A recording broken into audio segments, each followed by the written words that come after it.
Howdy. We are going to be playing more Dungeons and Dragons today. We're picking up right where we left off in the Raiders dungeon. So I know we took a bit of a break from the last, I guess not last week, but the week before that. So if anybody's memory is a little bit fuzzy, I'll certainly help out with providing a bit of a summary.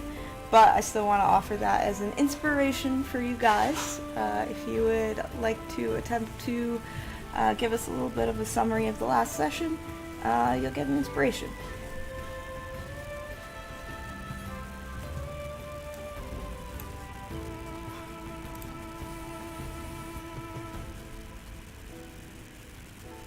It definitely can't be me because I just realized I didn't bring my D&D notebook. Yeah, no worries.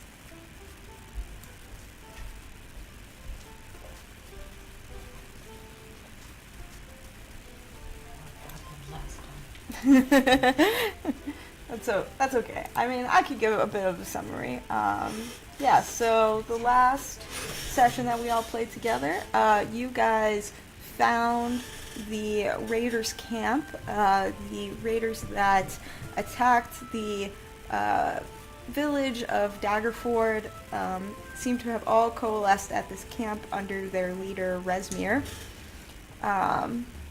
And you also learned that Nex's brother was somehow kidnapped by this group and was being held hostage and interrogated in a cave at their camp. So you guys have set off on kind of a rescue mission, and you guys were able to navigate the camp, doing some really interesting social encounters, and then once you got into the dungeon, you explored around a little bit, found some kind of monster, this roper that was hiding in the dungeon. It seemed like the kobolds and the bandits that have been here have been feeding this roper. But you guys were able to escape this monster and end up going further into this cave and rescuing Nex's brother, Leosin. Right where we left off was you guys had just defeated his captors, and he is in the caves with you now, free.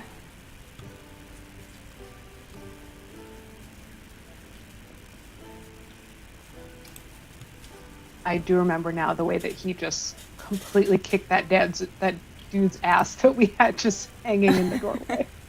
Yeah, he does have a stat block. He's a monk and quite dexterous, so he did help out at the very end once you were able to get him free.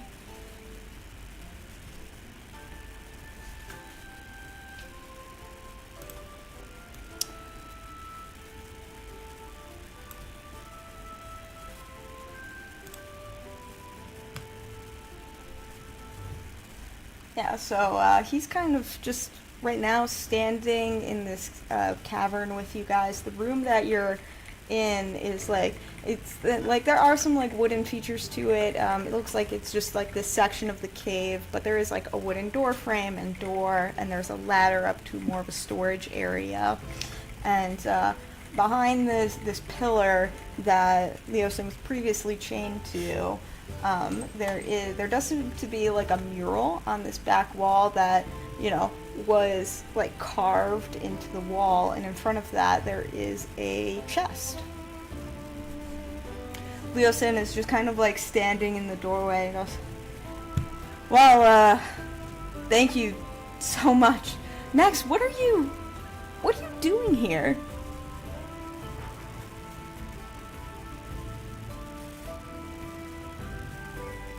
Sorry, can you hear me? Yes.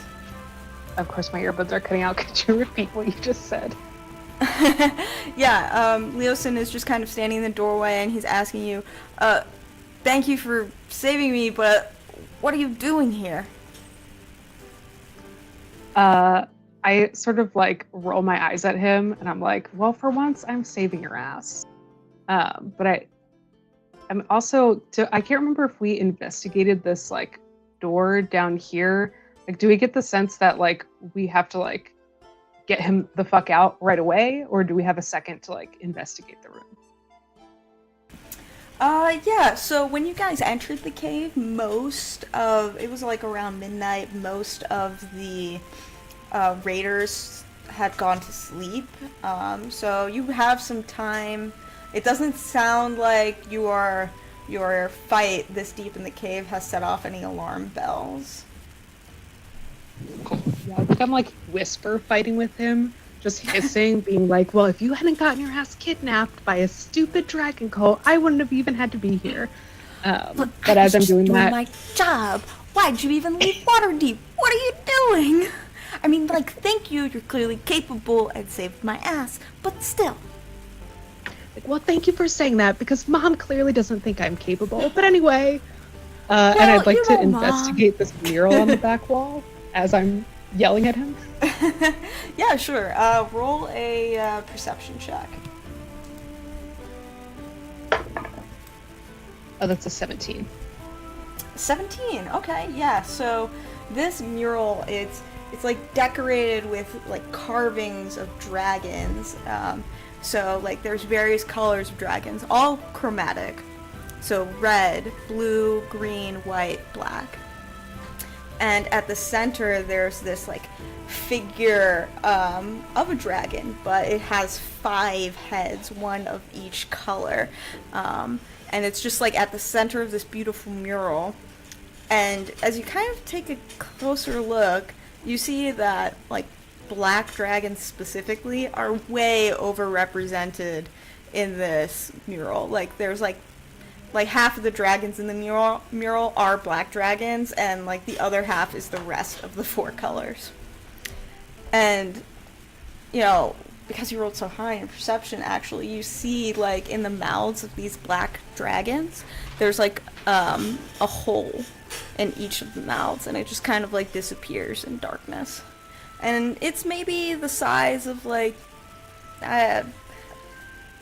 half your fist size. Like maybe the palm of your hand, each hole in the dragon's mouth. I think I'll point that out to everyone else and maybe let someone with better sneaky stuff take a look at it than me. I've fallen into enough traps during this cave exploration.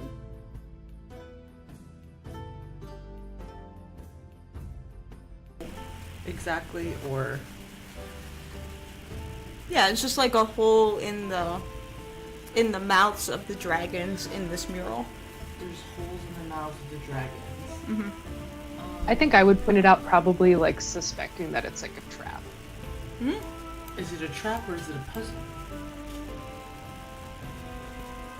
Could be both, honestly.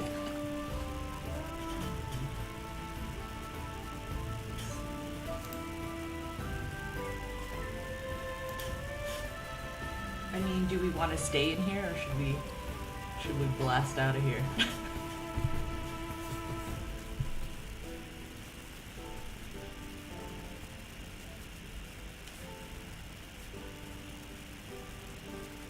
Have we checked out the chest yet? No, you guys have not checked out the chest yet. Well, Sylvia definitely wants to check out the chest. She's just gonna kind of push her way in the room and like look around and see the convo that's happening and everybody checking out the mural, and she just goes straight over to the chest. All business. Yeah, and you know, as you go over to the chest, try to open it. It is locked. Damn it! Do I have a thing? Can anybody open this? What do I have thieves' tools, or I can magically create a set of thieves' tools. Wait, yeah. Instantaneously, or does it take time for you It to says- create that? It says 1 hour, so I don't know if that means it lasts for an hour or it takes me an hour. It says nothing else.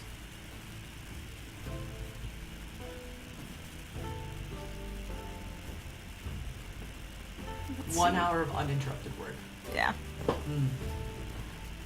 And at this point, we've been in here for how long? Not long, really. You guys have really only been in here maybe like 10 minutes between the encounter you had with the roper and then this encounter. It hasn't been that long. And then to clarify, are all the people, everybody's dead, right? We like killed them, or is somebody knocked out? So the cleric that was kind of leading this interrogation, you guys did kill.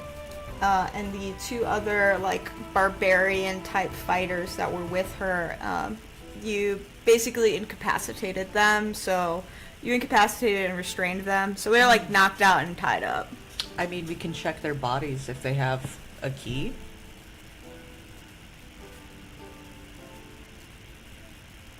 There are these two that are kind of like by the. Like these two? Oop, shoot, wrong clip. Yeah, by the Delete that. pillars here. Okay. Well, while Jess tries to figure out how to erase that, Sylvia is going to just start patting down the one on the top, the most northern one. Yeah, I'll go through the other dude's pockets. Yeah, sure. Let's see what you find.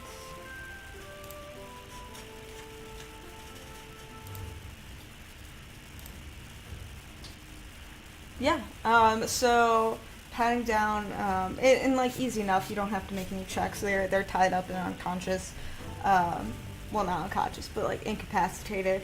Yeah, Jess, you pat down and find in the vest a small pouch, and like it jingles a little bit, and as you empty it out, hoping for gold, you find it's just a set of teeth, one of which is gold, though.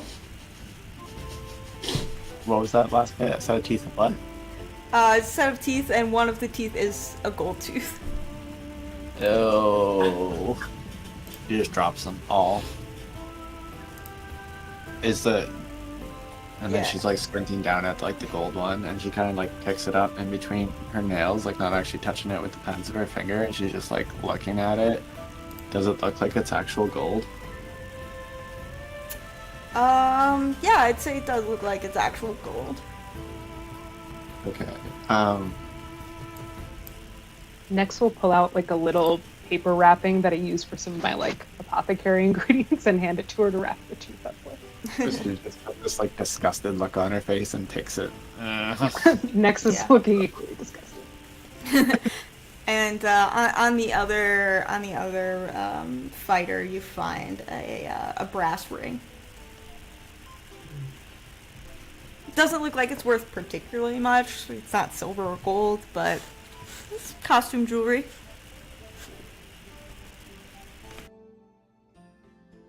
I'm like, souvenir for my mom, and I pocket it.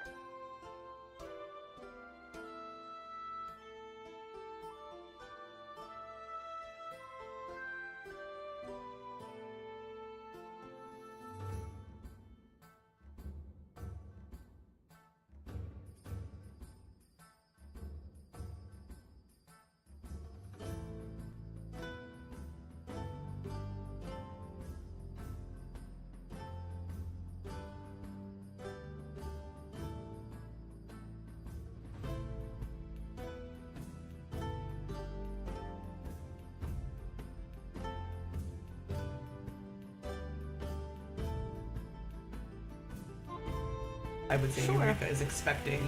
Yeah, so why don't you go ahead and make a investigation check to check for traps and triggers centered on the chest. I got a 22. Okay, that's great.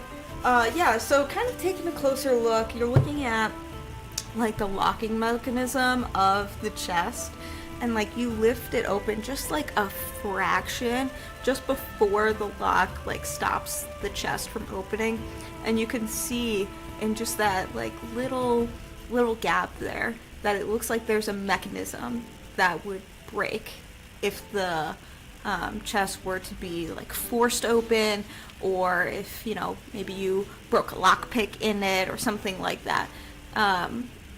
It looks like if you were to successfully unlock the chest, that like trigger wouldn't happen.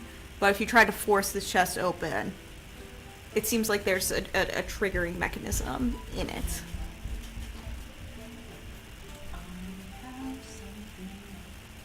If somebody wants to try, I do have a set of thieves' tools.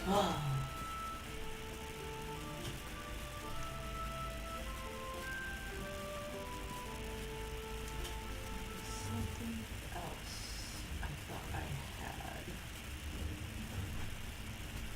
I mean,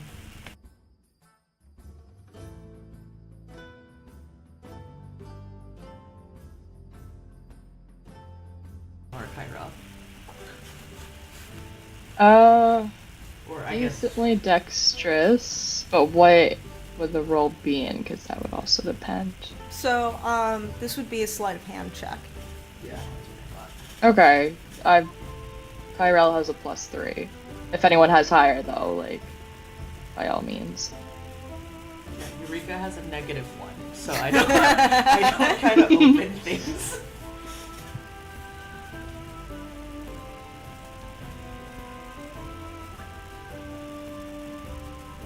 Well, Eureka could probably would tell everyone about the trap there too. So Kyrell can try.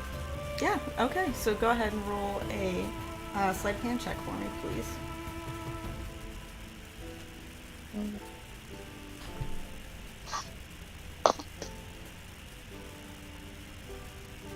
That's a 6.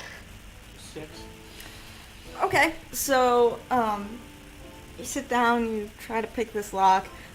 One of the lockpicks gets jammed in it, and you hear this small, like, it almost sounds like glass breaking as you do, and then you hear this like whistling sound coming from the mural in front of you, and suddenly this room begins to fill with like black acidic mist that is spewing from the mouths of these dragons.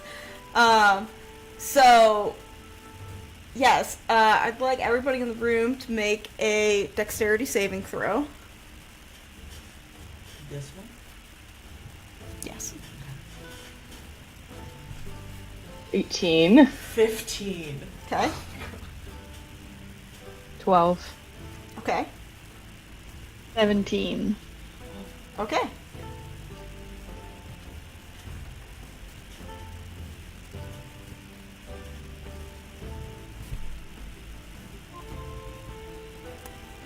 Awesome. So you all pass the dexterity save, so you only take half damage. So let me roll the dice on that. Yes, you all take 4 points of acid damage. Oh, and that includes Leosin. I'm sorry? Leosin is with us. Leosin is with you, and yeah, he immediately standing in the doorway, just like, whoop, just like exits the room, coughing.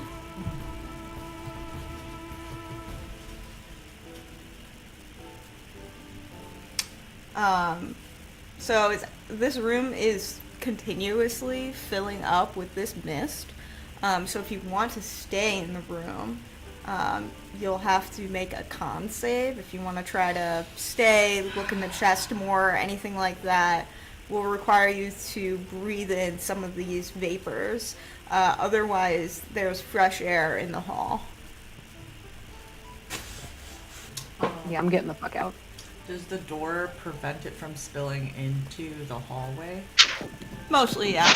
Okay. I'm thinking more of like, do we leave the door open and then we poison the camp, is what I was thinking, but... It doesn't look like it's going to spread out that far. Okay. Kappa's just gonna look at what's up here on this like ledge before running out of the room. Yeah, actually, you know what? Why don't you go ahead and make a perception check for me? Okay.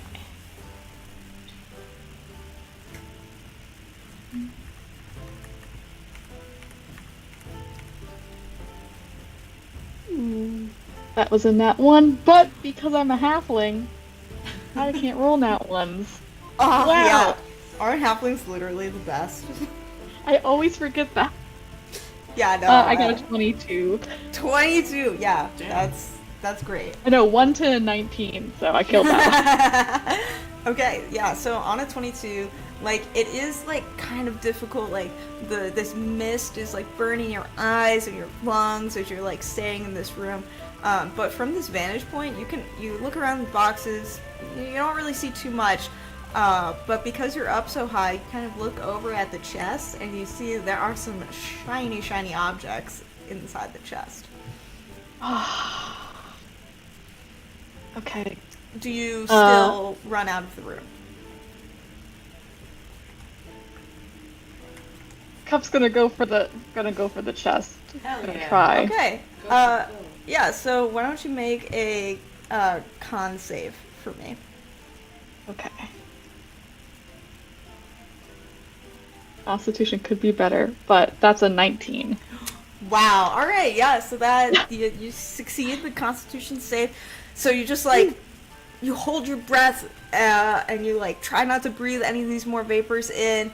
You know, you bring your shirt up in front of your nose, and you rifle through the chest, and you find a string of pearls, a gold and sapphire ring, and a handful of like very masterfully cut gems. So I'm gonna put in our chat exactly how much that is.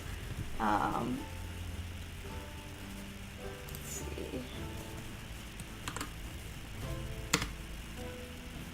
Yeah, so this is totaling to about 1,800 gold. It's a lot of money. Oh! Fuck yeah. Okay, Cup's gonna like scoop that up in their little arms and like make my way out. And I'm gonna immediately gonna go to Sylvia and just like offer whatever she wants. Trinkets. I have to feed our own dragon. She requires the gold.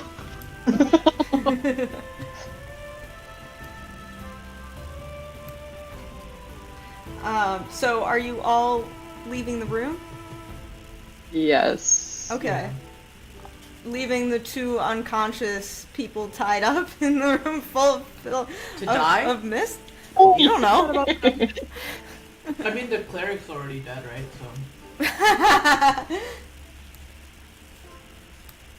Listen, hazardous mists were definitely in the waiver they signed when they fucking. Oh, 1,000%. This is job hazards. We should probably leave, because who knows if that alerted someone else in the camp.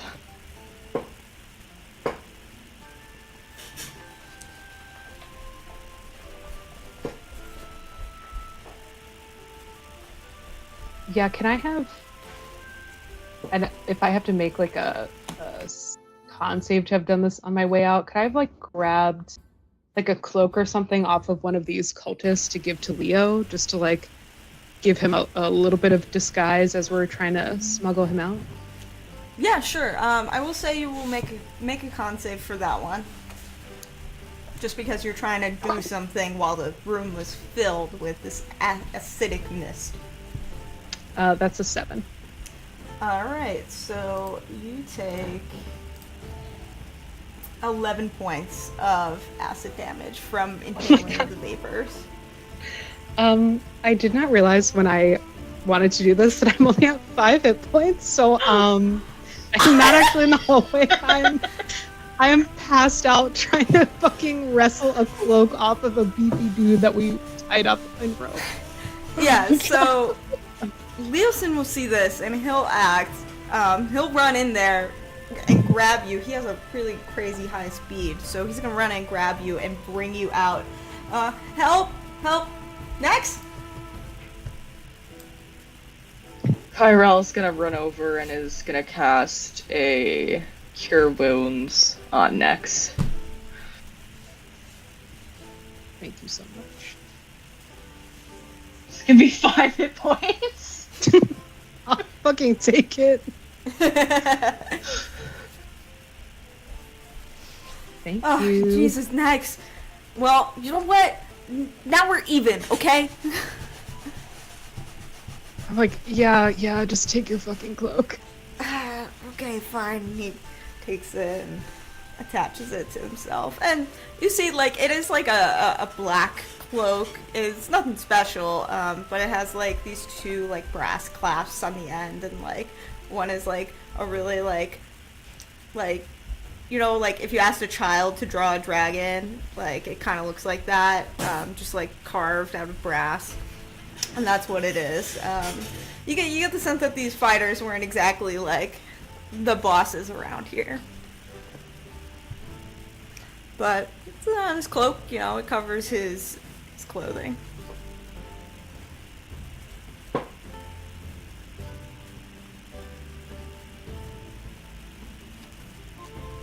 Before we go, I think Cup's just gonna like run over to this door and just Okay. jiggle the handle. The door opens. Ah, shit. Okay. I'm just gonna look at everyone else. I'm gonna do what they decide to do. Yeah, let's see.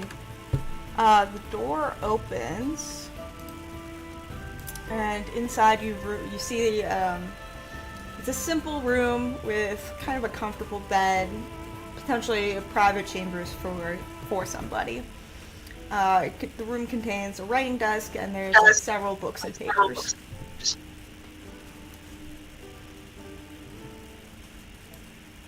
I'm gonna look at Eureka and be like, "What?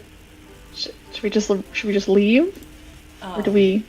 Well, the books would be any sort of writing at all would be interesting to Eureka, and so I think she would want to step inside. Can we check for traps first before we enter the room? I think we absolutely should.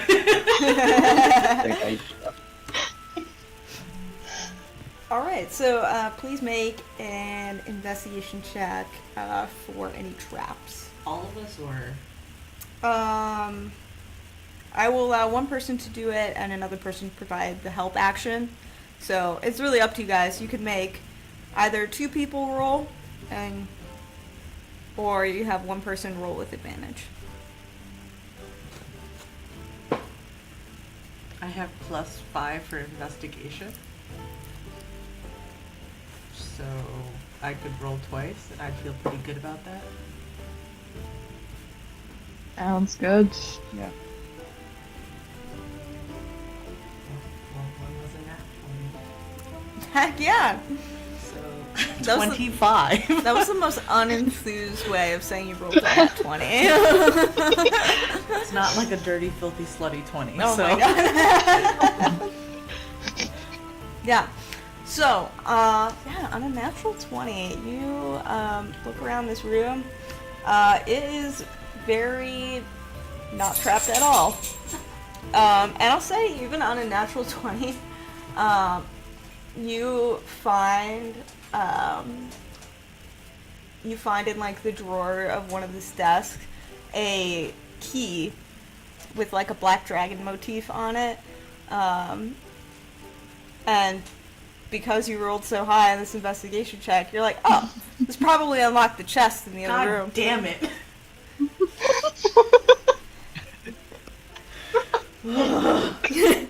Can I mean, on my nat 20, can I identify whose room this is? I mean, your role was looking for traps. I kind of gave you the key as a bonus, but if you Okay. want to keep looking around in this room, you make another Well, investigation there's check. no traps in them, so I kind of want to root around in this stuff. I'm gonna go root around in this room. And so. Farrell's gonna bounce in too. Yeah, I'm a you're little bit just interested gonna in the stuff there. start look at like the maps and stuff or whatever's on the desk itself. Could you? I'm sorry. What else? What was in there? There were books and. Just paper strewn about, several books, yeah, like various glass jars and stuff like that on the shelf, like a couple crossbow bolts. I mean, when they come to check, they'll already know we were in here. I'll take the crossbow bolts. And then looking at the titles, are any of the jars labeled? Not particularly. It looks like this room is a bit of a mess. And do any of the books have titles on them, or can I glean what they're about as I... Yeah, sure. So as you're kind of like looking at some of the books, a lot of them are about like dragons, Okay. specifically black dragons, as you saw in the like mural in the other room. One of them appears to be like a personal like journal of sorts, and as you page through it, it's all just like really bad poetry about dragons.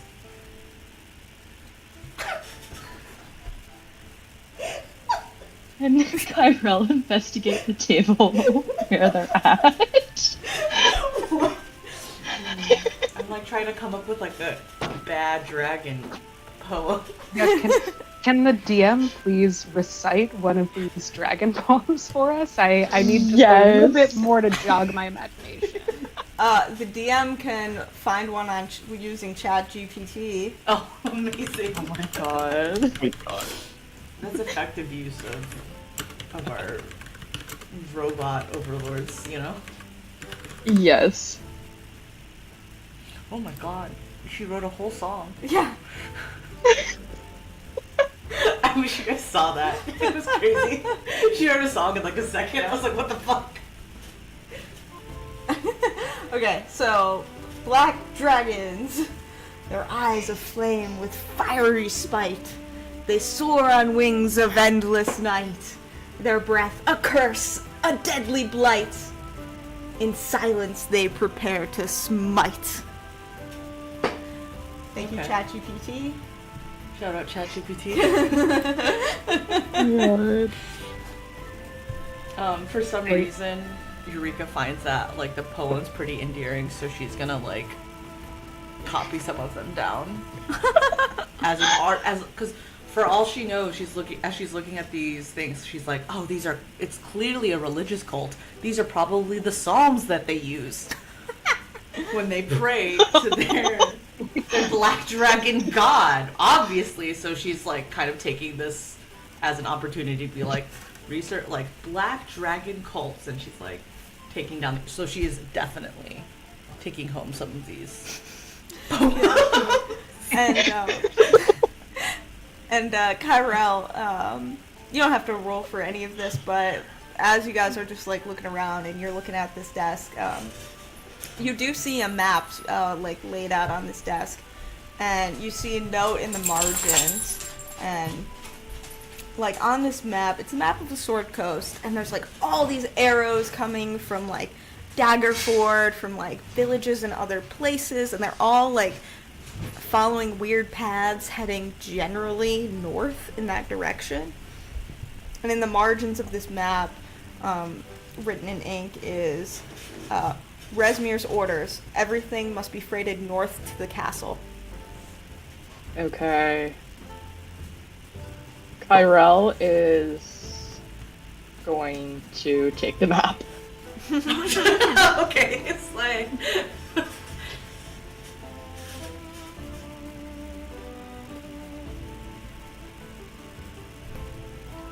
This could come of use to...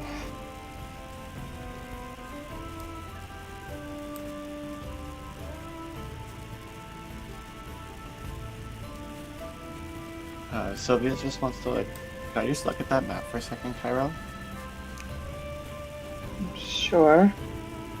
And when she's looking at it, like, does she saw some info or heard some info about like the routes that the wagons were taking? Yes. Didn't show Yeah, up on that. you were able to charm one of the people or the kobold really at the camp, who was managing the carts filled with gold and sending people on their way. And you were able to glean a lot of information from like that logbook. So when you think of that and you look at this map, you're able to make that connection that like, oh, so like they are taking all of this gold, splitting up, in random, like following these like somewhat random paths, and then converging at a point, but you're not sure where. Okay. On that map, did Kyrell see anything about Silvery Moon? I would say you saw it as like a city, a moniker, like in the legend, like it was written on this map because it is a map of the Sword Coast. But it didn't look like there were like any arrows or paths leading to it, or really leading away from it. Actually, you know what? Why don't you make a history check? Okay.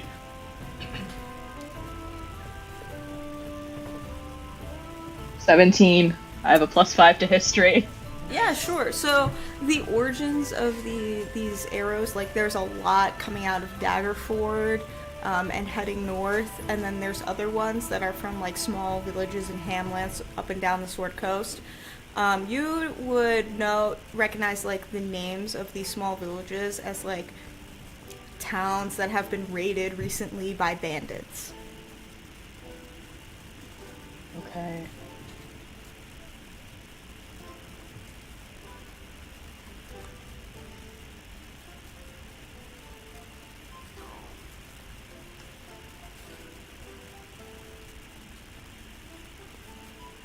Well, I think it might be time for us to leave. I don't want to stay here much more longer than we need to.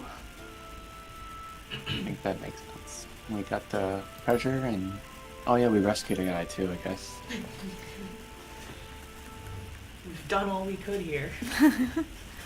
Yeah, out in the hallway, I think Nex and Leo are just like mutually like holding each other up. Yeah. Yeah, I did he's not cast looking Cure Wounds on myself. great, but I think you're probably looking worse. Yeah, and I'm just reminding him of all of the bad poetry he like, wrote his middle school grant, and how this dragon poetry is so much better. Hey, As you I'm know like what? half dead. Hey, you know what? If I wasn't so tired, I would be offended. All right, let's save that for the morning then.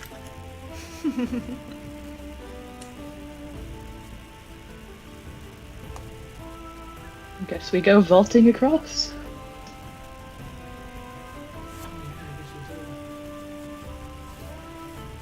How's Joe looking? Joe's looking, she's looking alright. I mean, she's a little sad. She's like, damn, I've defeated by a bunch of needles on the ground. Like, that sucks. But she's very excited to see Cup again. Cup, you know, she comes up to you and just like nuzzles a little bit and like, moo. Good. No, we were apart for so long. I won't do it again. And then I'm just gonna like take all that gold and like I'm assuming I have like a satchel on Joe, just like dump it. Yeah, yeah, for sure.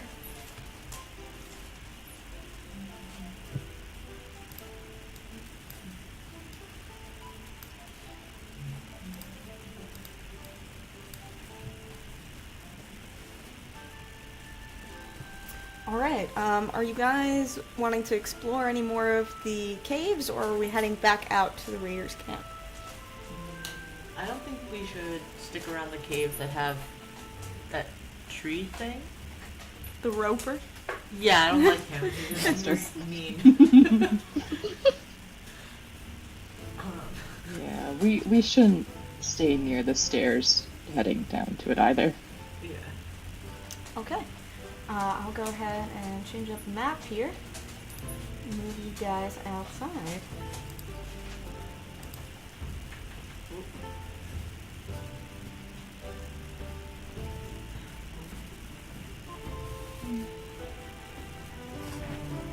What time of day is it right now? It's quite late at night. It's like 1 a.m., you know, like it's pretty late.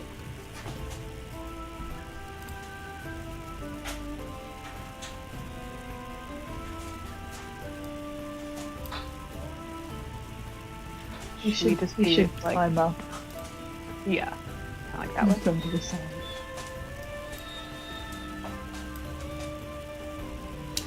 Okay, yeah, so as you guys kind of want to climb up this... sorry, my dog is upset. I think he wants dinner.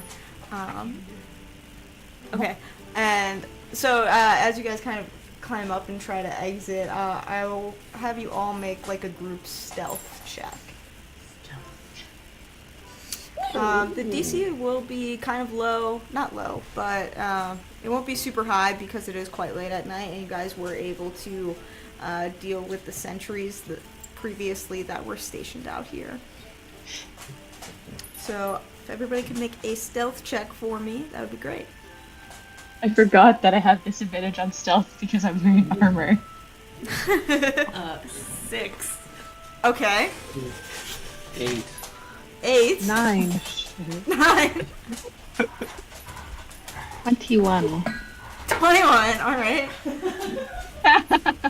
9. 9. Maybe Okay. you can give the help action to the lowest one. Guidance. I can give guidance. I'll say the rolls have already been made and a lot of you failed. DC was 10, but here we are. Yeah, so, Cup, you're able to just like, you know, with your like halfling nimbleness, like parkour basically up the side, and as you watch the others like try to help, they're like ripping out branches, like rocks are starting to fall down, like Joe, like Leosin like tips over a crate. It's like, oh shit. And you guys hear around the corner, somebody comes to investigate this sound. Hey, what are you guys doing? You see like this this like human occultist, and like he's really tired, and was just kind of hanging out by the campfire, but then saw a group of you all trying to climb a wall. I was like, what's going on here? Our friend just had too much to drink. We're just trying to get him out somewhere far away. Just kind of smelly. I want to climb the wall. It looks so fun. Oh, come on.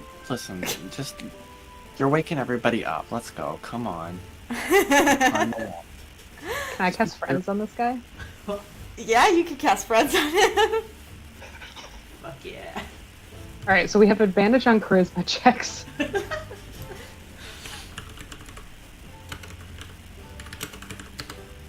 And then we just are gonna like keep walking. Sure. Are we walking away or are we?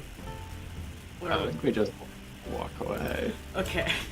Are We're we still stumbling climbing upon up this and out? hopefully. Yeah, we're One done. second here. I don't think friends last very long. Concentration for a minute. That's a minute, so For a he's gotta minute. fucking go. And at the end, he knows he's been deceived, I believe. I'm like behind my back casting it and like doing the just like waving everyone away. Yeah, so, you know, you walk up to him, he's like, oh, you know, I get it. You have too much to drink. Like, you know, we've all been there, right? It's kind of neat. I mean, like, but you're still climbing the wall? I mean, like, sure, I guess. And as you guys just kind of leave, yeah, I'll say that gets you out of this situation temporarily. But next, about 60 seconds in, you guys are up in the brush, and it's dark here. So you're up in the brush above the camp. You get maybe like 100 feet away before you hear, ah, shit, and then like alarm bells a couple seconds later, just like ding ding ding ding ding ding ding, just like somebody has like started ringing a bell. Oh, That's our cue. Run.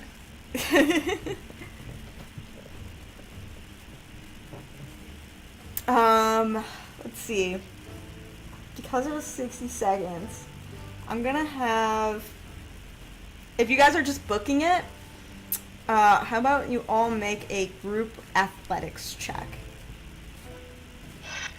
To see if you can kind of like escape anybody who might be chasing after you. I have +0 on athletics. They also I will- 0. I have +4. Okay.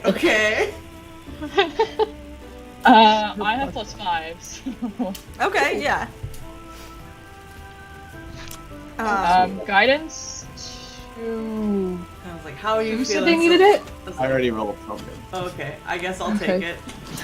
Sounds good. Wait, how does guidance work? It's a 1d4, I believe. 1d4. Yes. Ooh. Okay. Oh, Nat 20. Nice. What is happening? Slay. 12. Not the greatest, but not the worst. What? I know how to do math. 21. Okay. Was that everybody then? 18, yeah. Okay. And I got an 11. 11. 11. Okay. Yeah, so you guys just fucking book it. You're sprinting in the dark. There's no lights out here. It's the middle of the freaking woods. You're sprinting in the dark. You're jumping over fallen trees. You're spinning around boulders and like tearing out of there. And eventually, like, the sound of like the bell like begins to fade, and like you don't really hear like voices or anything, and like soon, like, really the only thing you could hear is just like the sound of your own like heavy breathing as you've been sprinting out. The woods around you begin to get like quiet, and like you could hear like the sound of birds again, and you know, just like night creatures. There's an owl like in the background.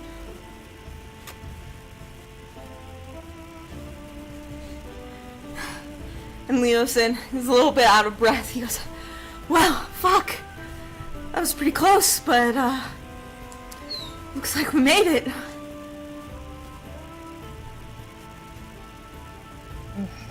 For now, I think we might want to go in an opposite direction.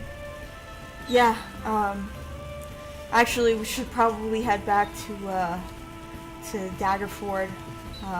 I was supposed to meet with Anthar over there and give him my report, but I never got the chance.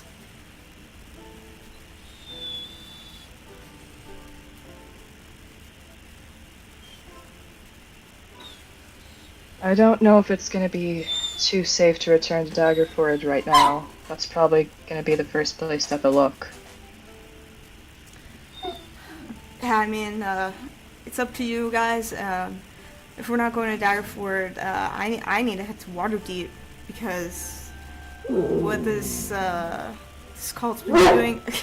Sorry, my dog is barking. Yeah, but if I'm not going back to Daggerford, I need to head to Waterdeep, because there's some serious stuff going down.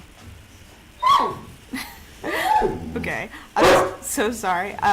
How about we take about a 5-minute break while I calm down my dog, and we'll come back to this, alright? Sounds good. Thank you.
Okay.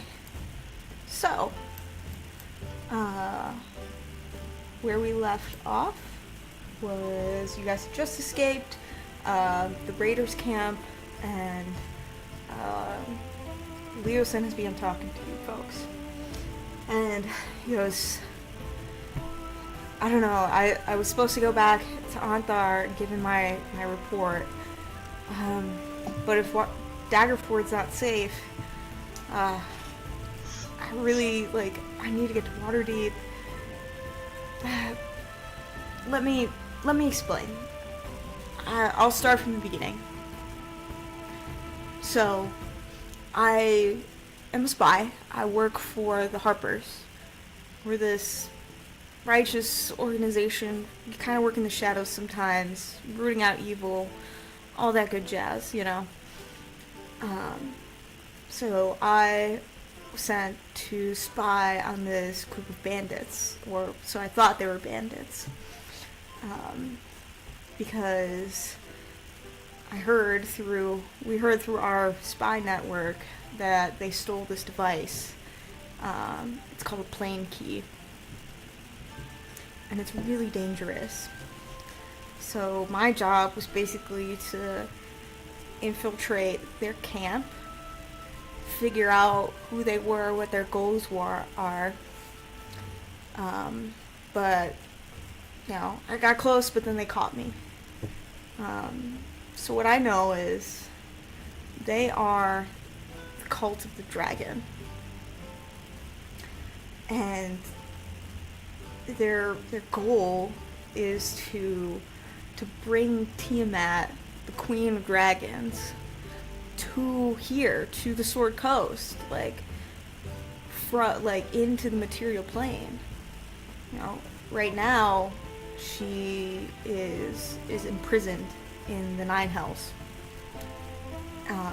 But this device that they stole, this plane key, it's capable of creating this portal that can bring her to the material plane. But that's not just one part, right? In order for this key to work, they have to have something from those planes, from the Nine Hells, that can tie it so that the connection works and they can create the portal. And that's these really old artifacts. They're these dragon masks. And you saw Resmir, she was wearing one, the black one. And they're really powerful. And I don't think they have all of the masks yet. So I think they're just going around like raiding places for gold, trying to find these masks. I'm not sure, but we need to tell somebody, right? We have to go and warn, the leaders who can really make a difference in this.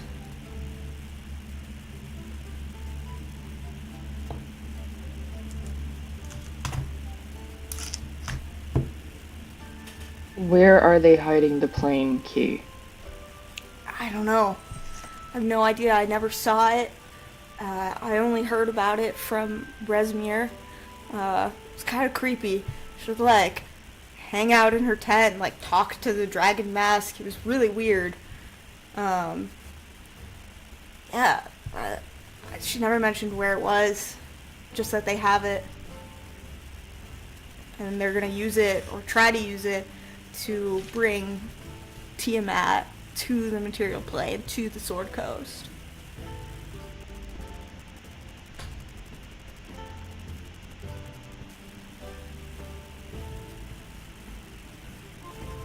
Can someone remind me, because I honestly just can't remember how exactly, what condition we left Daggerford in? I just don't remember, is Anthar still there, or were people evacuating to somewhere else? Yeah, so Anthar is still there, kind of helping with rebuild efforts and protecting, the city and helping rebuild it. You do know that some residents left, maybe their shops were destroyed, they have left and gone elsewhere, hoping to find somewhere safer where they can start anew. Some of the residents have like stayed, and there is still like a small like militia force there with them. And then obviously Anthar and his connection to the Order of the Gauntlet like will help heavily with reconstructing Daggerford.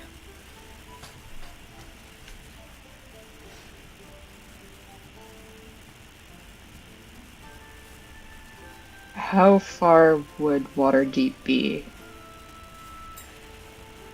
Well, it depends on the roads and travels. Maybe a couple of days north of here. And then on the map that Kyrell took, do we see which path that they're supposed to be taking? That's the thing. There's so many paths coming out of Daggerford and from other places that just kind of generally point north, but it looks like you don't have all of that all the information you need on that map, or perhaps it was deliberately left out where exactly these caravans of gold are going to converge. Sylvia has memorized a couple routes, though. We could try to follow one of those routes and maybe hit one of the gold caravans on the way.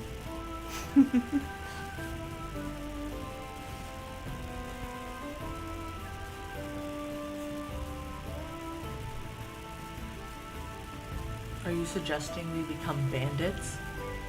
We're the bandits on the roads? No, we're rescuing the gold that was falsely taken. That's And fair. No, you're so right. We're the good ones. Like, We have bigger things to fry than just lost gold at the moment. well, maybe they'll have more information on where they're going, too.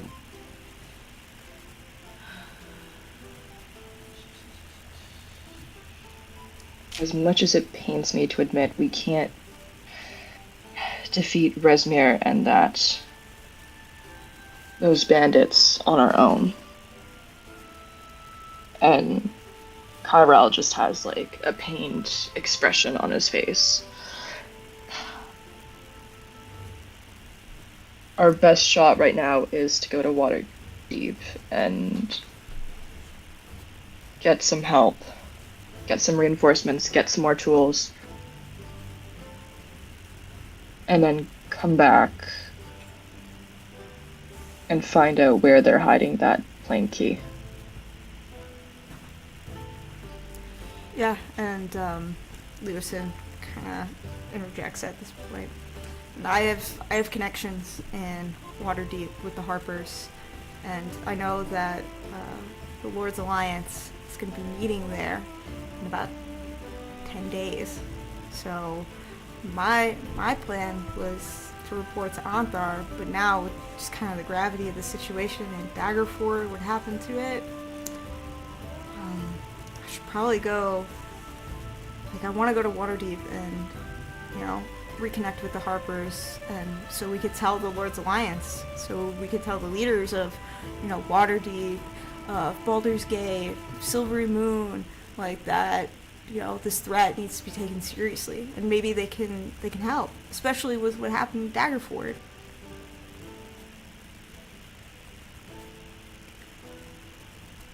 Yeah, I think that sounds like a good plan. I'm wondering if I'm like trying to look through my spells or anything to see if there's a way that, because I feel like we should tell Anthar what's going on, like, since this threat is like way more than just bandits and stuff. But I'm also worried about like exposing him to more danger if like, someone else like finds the note or something.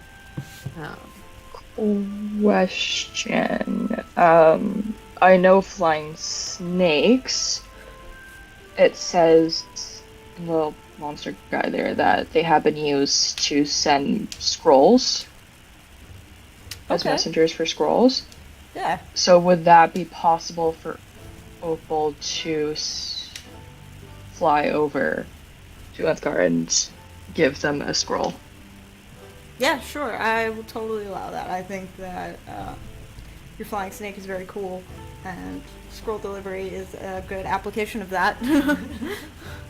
It's also not very far. Like, flying snakes are not particularly fast, but you're not far from Daggerford. I can send Opal ahead with a scroll. It shouldn't take too long to reach Daggerford.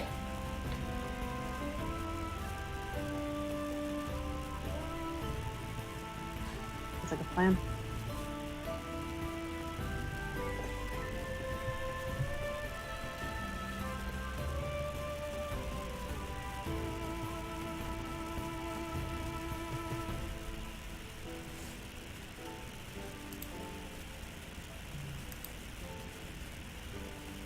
Maybe before we do anything else, we should set up camp for the night. I don't know about anyone else, but I'm pretty fucked up.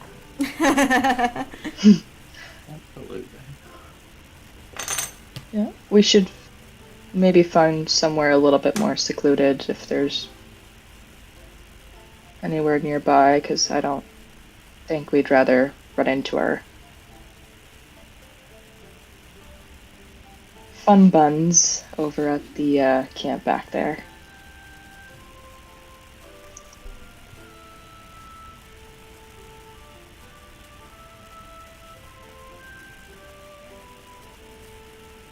Yeah, sure. So you guys are able to find a spot, set up for the night, and you can all go ahead and take a long rest. Yay! And I will say, Leosin, I'm not gonna like pilot him a lot as an accompaniment to your travels.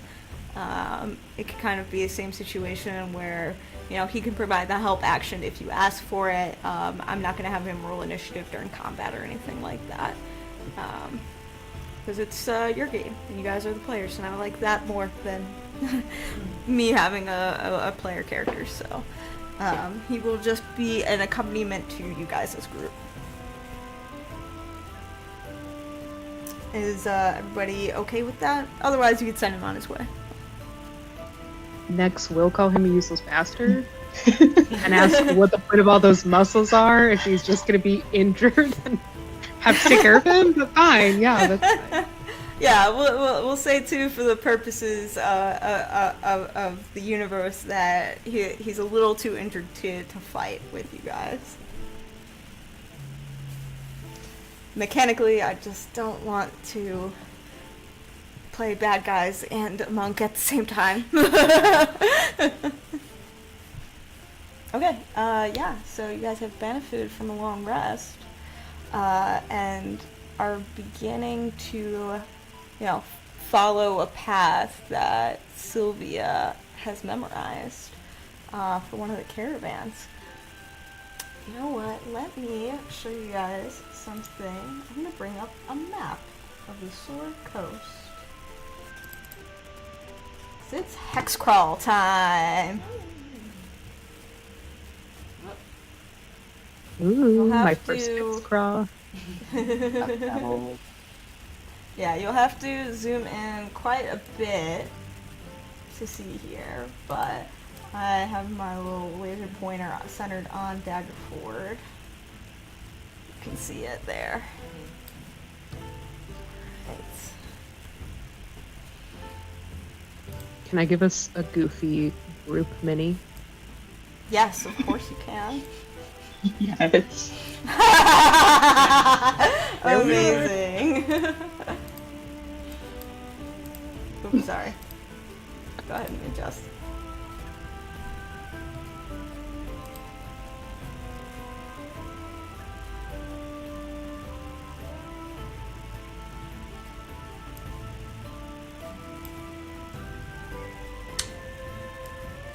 Okay.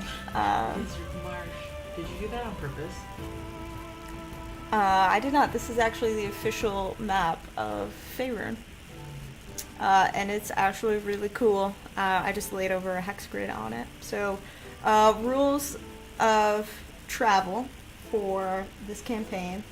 Every hex is worth 1 day of travel. and every day I will ask one of you guys to roll an encounter for a travel encounter, and then we'll see what happens. Okay, so if I'm understanding this map correctly, it would take us 3 days to get to Waterdeep? Or 2? I would 2 days. Okay.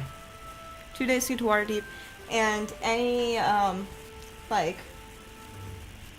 any icons on this map you can stop in. So, for example, Nightstone, or like Succumber, or wherever you guys decide to go.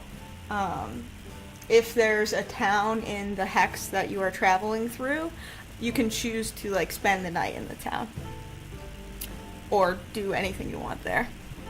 I will say though, I didn't plan out every single town in the Sword Coast, so that'll be a little bit more improv-y.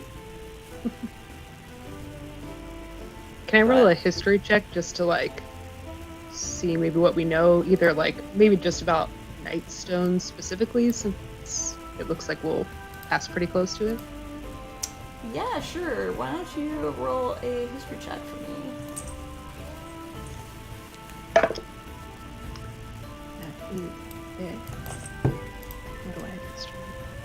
That's an 11.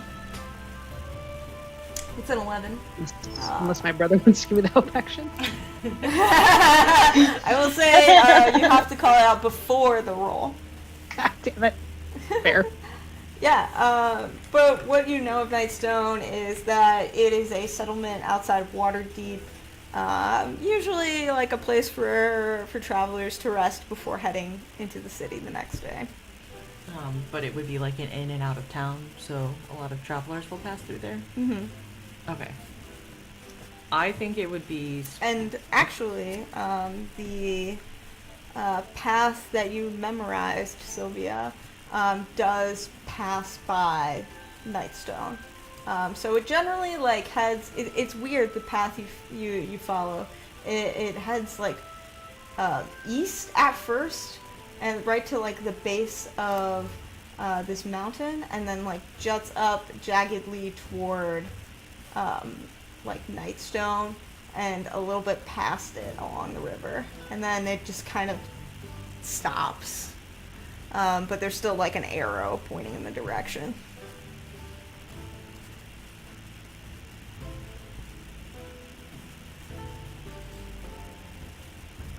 How far, like in that place where it stops, like how far off of our trail would it be? Like off the route to Waterdeep? Not too far really. Just kind of where the mouth of the river is right before Waterdeep. I feel like we may as well like check that out to see if there's any information, if it's not like too far out of the way.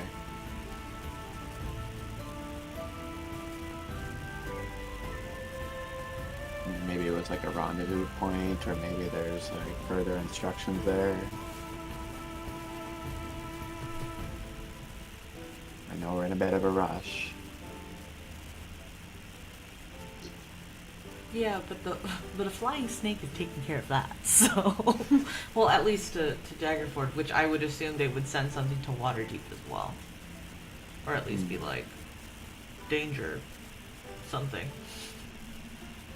I guess what kind of information was on the letter, if Opal has left yet, or if... Yeah, so go on. I think, like, in terms of Opal, too, like, as soon as, like, Opal comes back, if they haven't already sent a message to Waterdeep, we can certainly send one with Opal as well. Yeah, because I agree that we should try to get more information before going in. Just to be safe, you know? Plus another path sounds interesting. Just a little interesting. Little side quests are fun. Yeah. The two.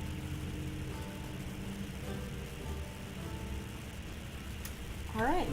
So, as you guys head out, which hex are you traveling to in this kind of general direction?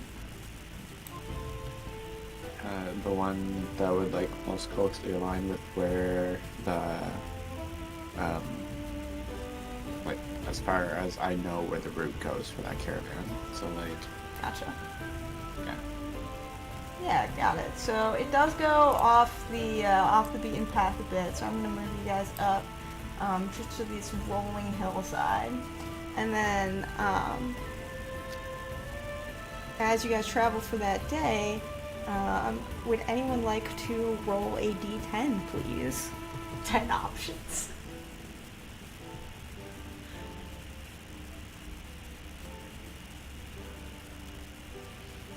I'll roll a d10. Mm-hmm. Hold on. That's fine. 8. Okay. All right. So, as you travel off the beaten path here through these rolling hills and grassland, ahead of you, you see like tracks, and it's like, oh, okay, like there's a cart that's been coming through here, or that has come through here, and you follow these tracks, and you see like ahead of you, there is like a cart, and there's this like caravan, and it has this like brown tarp pulled over it, like canvas, and it's stopped, and as you get closer, you see like one of the wheels has broken off, Guys. and as you get even closer, you see 3 figures just kind of like surrounding the caravan, and they're kind of small. And they look like they're bickering with each other. As you get closer, they're kobolds. And here one of them says, well, it's your fault. You were driving. And the other one's like, no, it's not. We're not supposed to be on these fucking hills. That's not what carts are for. They're for roads. And then the third one goes, well, that's not what the map says. We're supposed to follow the path. And then they just bicker back and forth. And they haven't noticed you approach yet.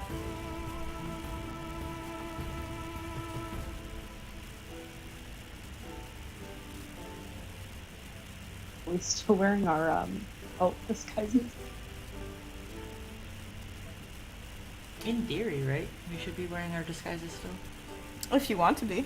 Okay. So there's this thing that I have called an experimental elixir, and I wasn't sure when to bring this up. But Okay. whenever I finish a long rest, I roll a d6, and the number corresponds with an experimental effect. Okay. I just want to know, when should I be doing that? During your long rest. So I can just do it. I'll let you do it for now. Like, you can 'Cause roll a I d6 was right like, now. I had intentions for rolling this into my character story. But, Sure. So if you just wanted want to know. to, as an artificer, if you want to make this experimental elixir, you have to do it over a long rest, which you guys got. So you roll a d6. I will say you can't, like, maybe do it as the long rest is happening in the future. Okay. Okay, cool. Yeah. I was like, I just had like role play in mind. That's And all. that corresponds to, like, the type of elixir you've made, Yeah. right? So I Yeah. roll a d6, Uh-huh. And that it's a will be list your of something. alchemist specialty. Okay. So, swiftness. Okay. So I have a potion of swiftness right now. Mhm. I was just trying to see if that would be helpful at all. Okay. Kobolds. I mean, Sylvia could put on a show, or maybe Sylvia could sweet talk them. Either or. They're not very smart, right? So. What do we want to do? Just figure out who they are? Do we get a sense that these are the kobolds from the camp and not just like some random kobolds? Probably, right? What does your gut tell you? My gut tells me that we rolled an encounter die. And we haven't had to roll for that yet. Okay, well, alright. So we're still in the cultist gear. Does anybody like want to set up and give me some like backup in case shit goes down from the shadows or anything? I'll approach with Sylvia. If Sylvia goes up.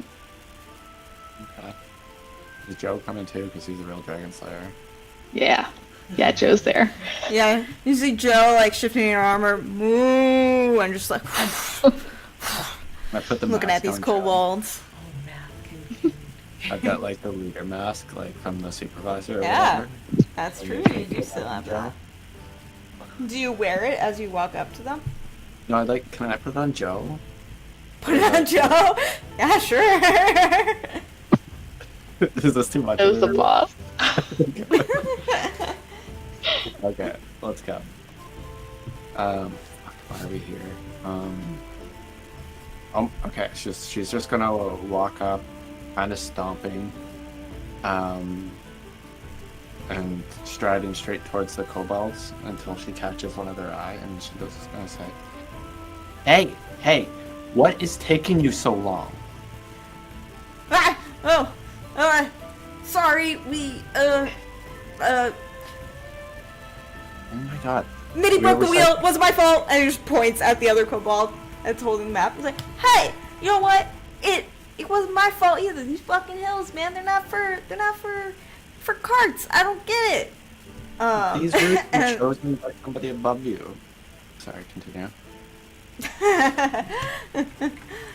And the other one just kind of like starts wringing her hands. She goes, "Oh no, oh man, I'm sorry we're so late. We're supposed to meet with Langdorosa. You don't happen to know like where he is, do you?" Well, did you even send somebody ahead? No. I mean, So- we just kind of we packed up the cart and we just headed out.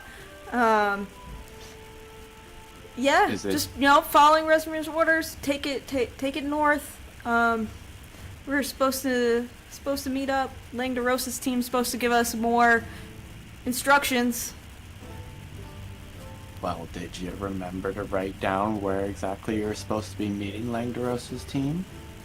One of them scratches their head. Oh, you see, I thought I wrote it down, but the thing is, like, I don't know how to write. So I just thought I'd remember, but we're supposed to go to Waterdeep, and they were supposed to tell us where to go after that. I don't know. Listen, So do we real quick, do we know that these this car is like full of gold and shit, right? Make perception check, because it is, like, tucked underneath a canvas. That's a mod 20. It's a nat 20? A mod 20. Ah, okay.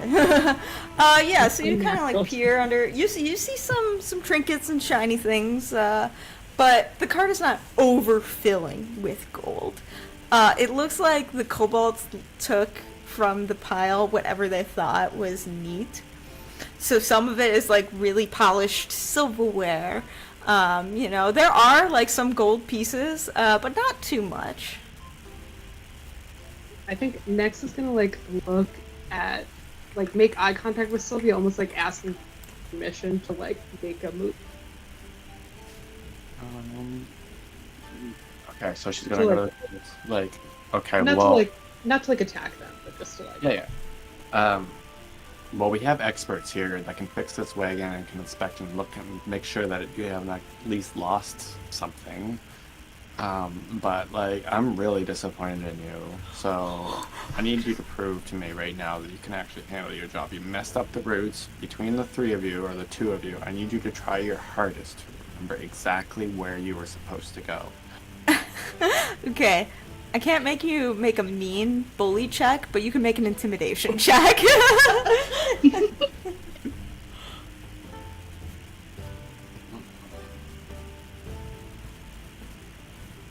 23.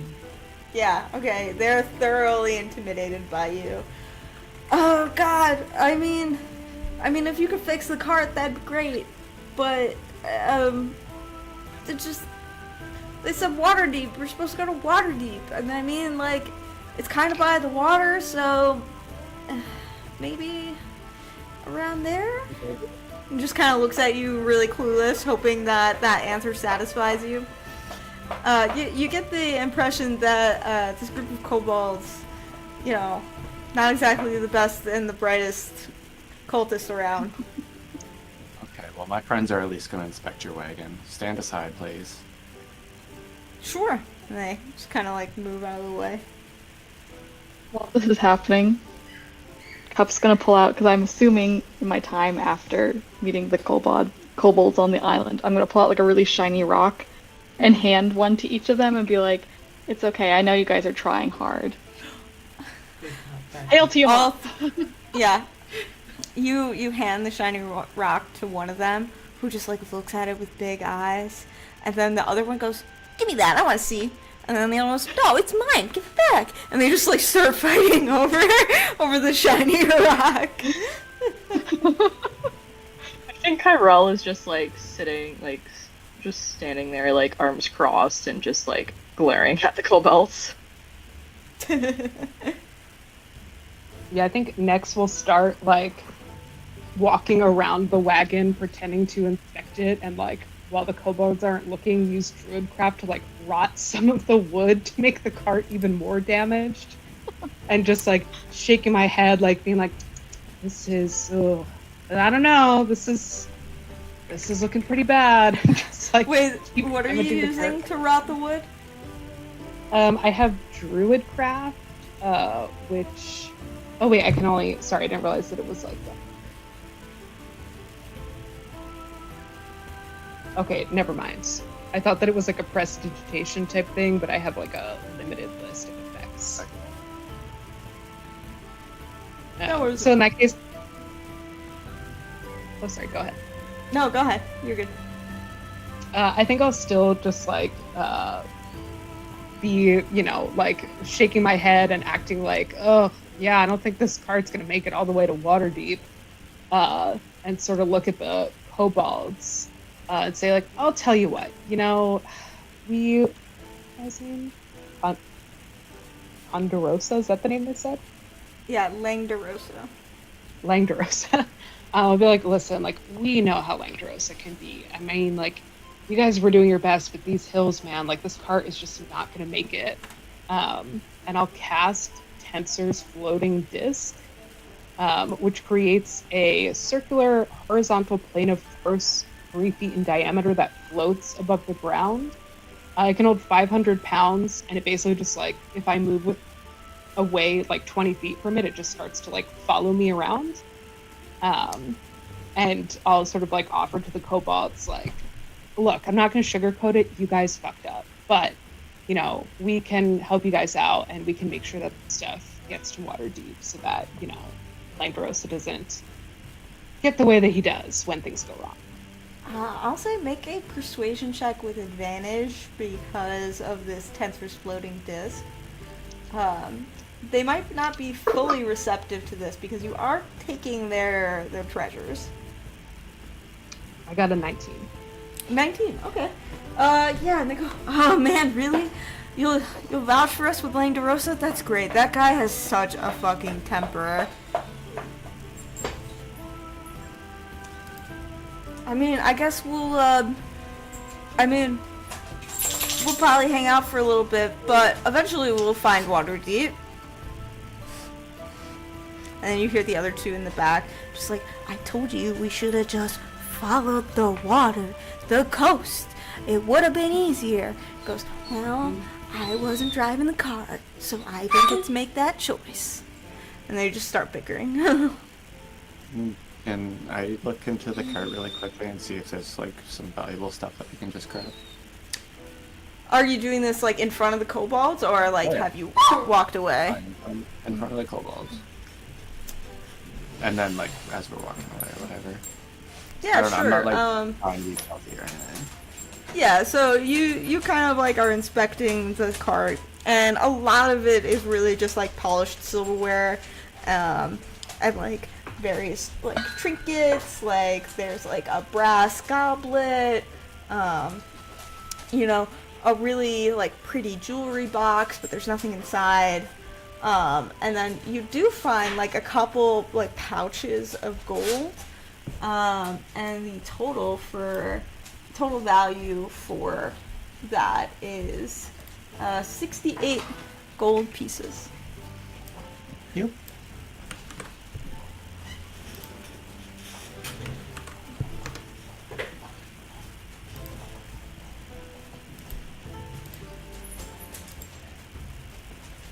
And sorry, when they said that they would like find their way to Waterdeep, did they mean like they'll let us just like take this shit and go, like basically saying like, oh, we'll deal with this for you and you guys just sort of show up later? Yeah, they were basically letting you convince them with your persuasion check that you could take the cart, and they said they will eventually make their way to Waterdeep. Yeah, I think we just take like whatever's good out of the cart, load it up onto my loading disc. Is there anything that makes this cart in particular stand out? Like, oh, it's specifically associated with the cult at all, or? No, it just looks like a normal wooden cart. Was it being pulled by anything? Or like? I didn't think of that, but yeah, I guess so. I guess it would have been pulled by like a singular like donkey. Which I will say, because of the floating disc, probably stayed with the kobolds. I was like, does anyone have speak with animal to ask the donkey if it knows where they're supposed to go? I do have speak with animals. I don't know why the donkey would know. I just think it'd be kind of funny to ask. Listen, I'll cast it. This is our only encounter for the day, so I'm ready to put some spells. Yeah,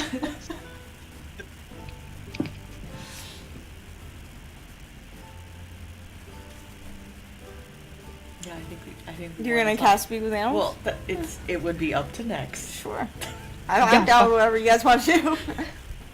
Yeah, I pull up with this just like giant, like I'm also trying to think of like how I want to. I think the floating disc for next kind of looks like a like woven basket. That's cute. giant sort of like basket floating along behind you now. And yeah, I'll approach the donkey. I'll introduce myself, ask what it's name. Hi, I'm Donkey. Oh my god! Cute ever. Like, hey buddy, you want a treat or anything? And I maybe pull some food out of my bag to offer to treat. Oh, I don't trade really. I just carry things. Oh my god! But I'll eat your food. Yeah, no trade necessary, buddy. Here. Oh, thanks. Like, so, any idea where you were headed with these guys? Oh yeah, up the hill. And then down the hill.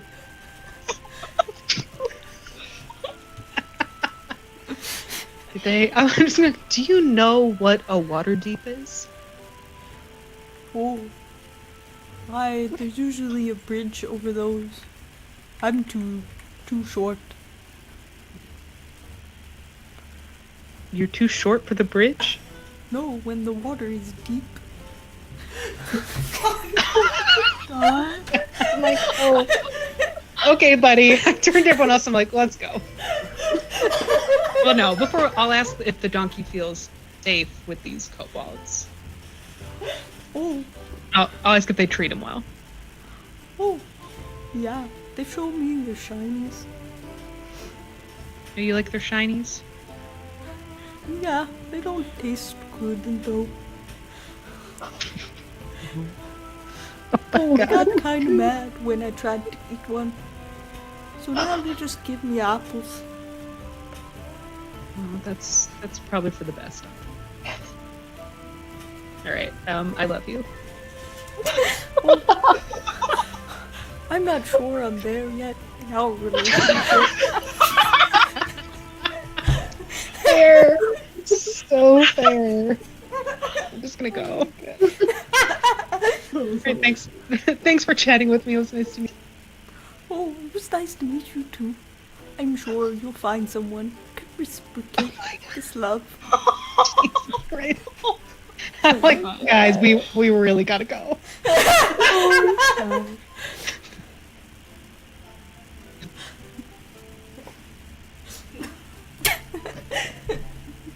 Oh.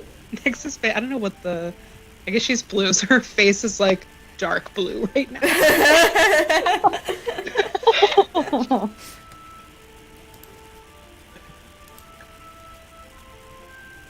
Well, I think that was a really good use of a spell. 100%. Honestly, we learned a lot. I think we did.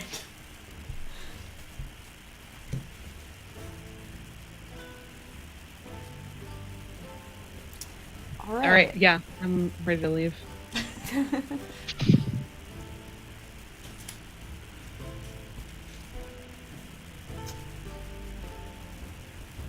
Also, Tensor's floating discs last for like an hour, so maybe like we get out of sort of like range of the kobolds, and then we like take the actual values and ditch their like goofy trinkets. Just that we're not carrying around a shit ton of silverware.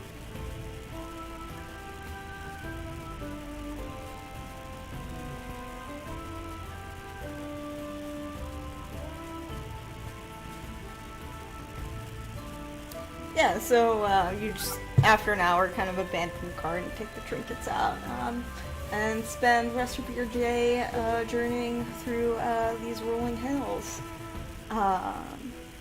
You're welcome to make camp for the night out in the wilderness.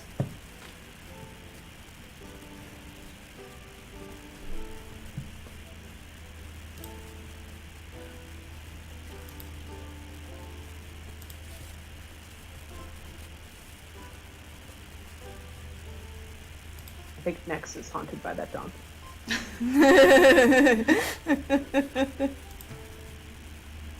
Oh, Eureka is definitely going to chat with Nex about that conversation and to get like data on this donkey, since she still is kind of taking notes for her.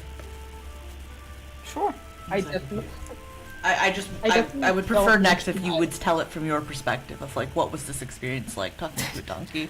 Yeah, nobody else heard this conversation. Yeah, I'm like, yeah, didn't really get much. The donkey had tried to eat some of the trinkets, I think. I guess I always thought that was like a goat thing to try and eat metal, but I guess it's a donkey thing. I don't know. The kobolds gave him apples, which he liked. He did not have much of a concept of geography, so did not learn much useful. And that was it. That's the only thing that happened during the conversation. And Eureka's gonna nod her head. I'm like, okay. Alright, is there anything anyone else would like to do before going to bed for the evening at camp out here? Yeah. So, before it gets like too dark or anything, Sylvia's gonna be like at the campsite and she's gonna pull out. She got a thing from the Order of Gauntlets promising 300 gold. So she's gonna be off on her own with her forgery kit, just changing that to say 600 gold. Oh. Alright, yeah, so why don't you, I think forgery kits, I think those are sleight of hand checks. And you add like... Sorry? I said I'm gonna enhance ability first. So Okay. ask that to get advantage on... Sleight of hand is dex, yeah, so advantage on dex. Yeah. Alright, yeah, so why don't you go ahead and make a sleight of hand check. So first one was a nat 1. Oh, and the next one was a 2. So a total of 5. Yeah, so you try to make it look like 600 gold, but it actually now looks like 100 gold. No. Damn light. Should have just waited for the tavern. Oh well. One other thing. Did we check through the entirety of the journal? Oh, the bad poetry journal? Yes. There's more bad poetry. As you kind of like page through it, it just like it's somebody's musings, really. Okay. Like there's some artwork in there too, and the artwork isn't like half bad. It's like sketches of Daggerford. There's like a little sketch of a kobold with a barrel over its head. There's a couple of We definitely need things. to have like a dinner time poetry around the table. Sorry, what'd you say there next? We definitely need to have a like campfire dinner time poetry reading. Yeah, let's read Yes. some poetry. Don't look at me like that. Read us, Kristen. read us one, DM. I found one. Yes, That's please bad. read. Share with the class. Yeah. I'm looking at Kyrell. They got the journal. Yeah. A dragon is covered in scales. It can make any wizard go pale. It will burn you to death with its mighty deep breath. You better be up to date on your veils. Ooh. Amazing.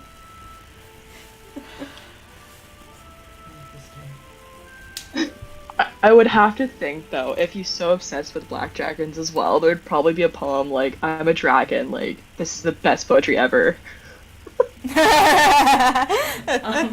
Looking, this is too deep. Looking at the handwriting, can we tell like who wrote this at all? Like, I mean, the handwriting doesn't look familiar to you. And there's not like a name in this notebook. yeah, I guess it's like I'm trying to figure out whose room that is because I still want to know what was inside of the chest, so I'm trying to like work backwards from that. You guys found what was in the chest. It was a bunch of treasure. Oh, we did. Yes, it was 1,800 gold worth of treasure. I feel like the room was probably the lady beating the shit out of Leo, right? She felt like a cave Like the dweller. cleric. So the cleric wrote the poetry. I just want to get into the psyche of this person. This is just fascinating. Why is there all this bad dragon poetry?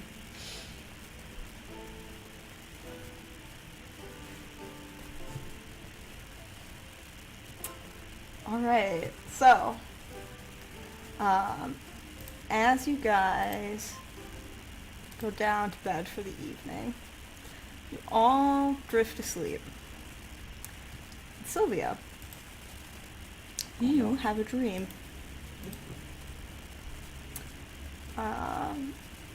Just kind of in the night, you hold on to your new weapon. It's weird. It just kind of manifested in a moment where you really needed it. You drift into sleep. And you find yourself standing in this dark place. Just like a low mist that kind of rolls in. And things start to become more clear. You see tombstones, graves. It's a cemetery, feels like. Kind of walk through, like you feel this draw, this pull deeper into the cemetery. Gonna follow Walk it? forward. Go on. Follow it?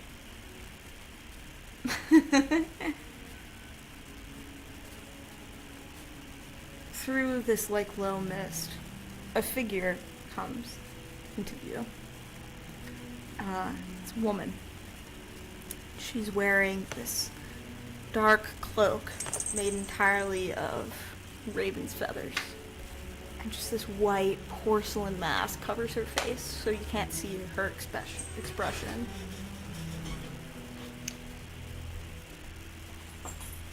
She looks at you, or you think, with the stone face of this porcelain mask. She goes, "You are tempted by power. Mm. And Yes. I granted you a gift." And you feel in your hand this weapon, this blade of yours. And where you weren't holding it before, it's suddenly in your hand now. She says, "I granted you this gift so you can avenge me." Who are you?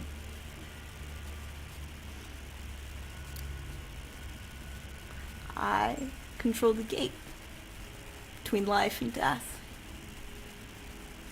I am the Raven Queen. And this is your quarry. And you see like other figures start coming out of the mist. You see firstly the person, the half man, half dragon, blue scales on his face that struck you down. You see Langdorosa come, carrying a greatsword. From your left, you see Resmir, the black dragon mask, menacing, coming toward you. You see two other figures, kind of on the outskirts of this, beginning to circle you. What do you do? Try to make out the other figures. Make perception check. Do I have can I cast spells and stuff here? You can try. Or can I do enhance ability? Sure.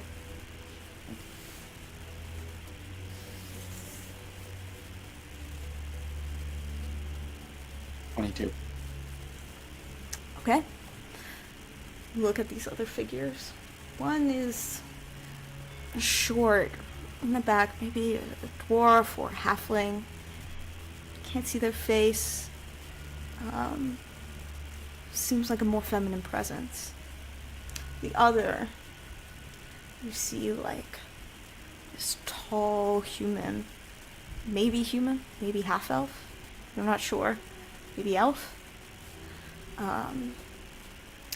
And first they're a human, and then suddenly, like, you see this flash, like, blue, like yellow eyes with reptilian slits in them. And it's there for just a second, and then it's gone.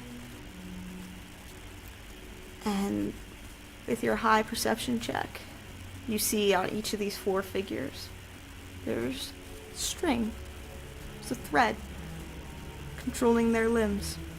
Your eyes follow up the thread, and it's like they're not even real. They're just puppets. There's a large clawed hand out above them. Huge clawed hand. Even beyond that, you see red, glowing eyes, and the mask, a red dragon's mask, behind this puppeteer.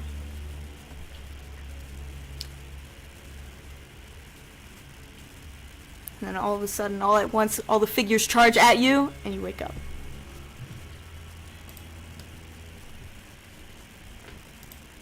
She's just going to open her eyes as calmly as her body will allow her to, and whisper,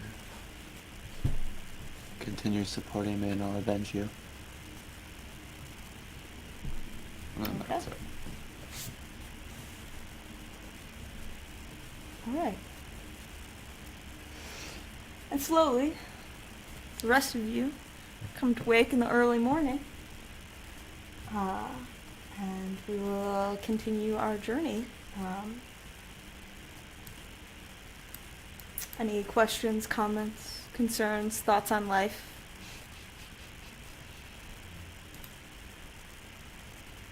Yeah, I'm absolutely concerned about what just happened. Well, A lot of thoughts, a lot of questions, a lot of. you will see, Warlock classes are fun. They need patrons, so. But that is none of your concern today, as you continue your journeys.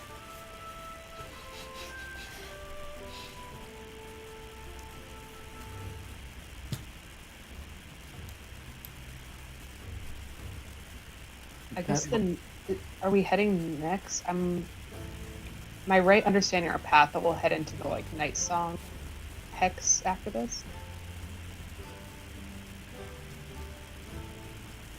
Yeah, it would probably be the most direct way to get to Waterdeep. Is that the path that Sylvia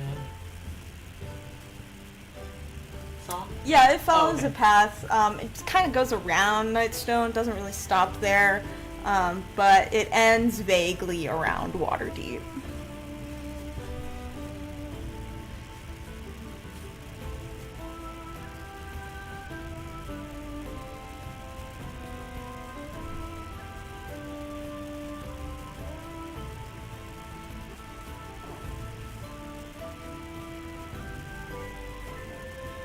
So, as you guys travel up through these woods, somebody please roll me a d10 travel encounter.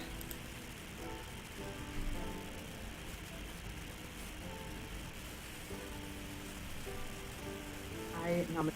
Yeah, that's. What'd you say there next? Sorry, it's my earbuds. I said I nominate Sylvia since she's got this energy, and I just want to stay out today.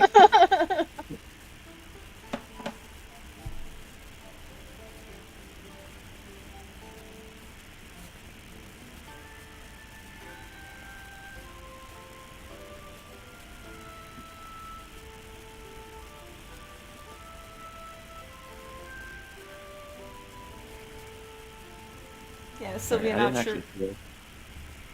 I'm sorry? I didn't hear what that was.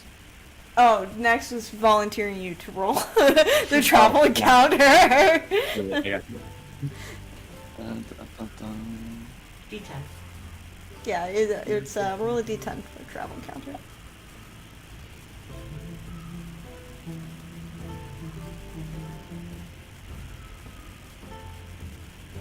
Nine. 9. Okay. Excellent. Yeah. So this encounter is, you guys find yourselves walking through this more woodland part, outside of Nightstone and like outside of Waterdeep. You're able to find like a road that leads through the forest, and this part of the road is well traveled and relatively safe. You gain a day of travel, so if you would like to kind of bypass this area and move on to the next hex, you're more than happy. Like you think you could probably get to Waterdeep by nightfall.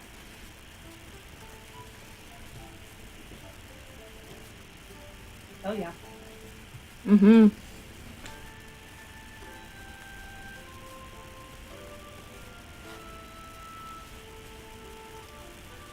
Alright. So, pushing on. Yeah, some of the encounters are not combat encounters. Some of them are beneficial, some of them are obstacles. So you guys, are you pushing right on to Waterdeep? I think so.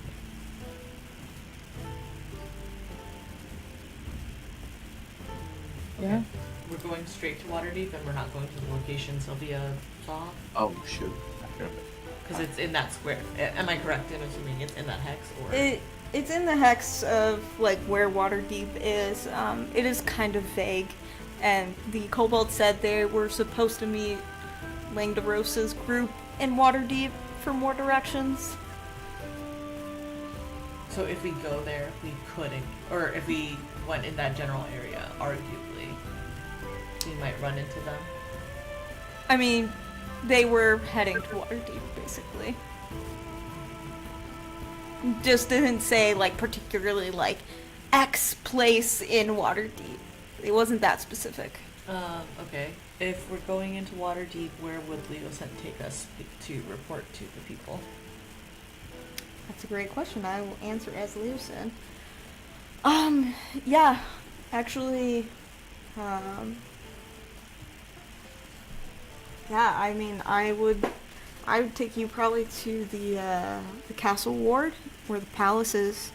My boss, basically, Spy Master Eastaval, she works in the castle ward, and just kind of like, that's where our base of operations is for the Harpers, because it's so close to the palace, and we've tight connections with the Lord of Waterdeep, so.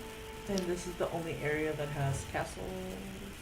Or, because the only other instructions on the map said, like, the up north of the castle. That is true. You guys did find a map that said, I'll read it exactly. It said, Resmir's orders, everything must be freighted north to the castle. And, I guess, and then, is Opal back yet, or Opal will meet you in Waterdeep. would meet us in Waterdeep?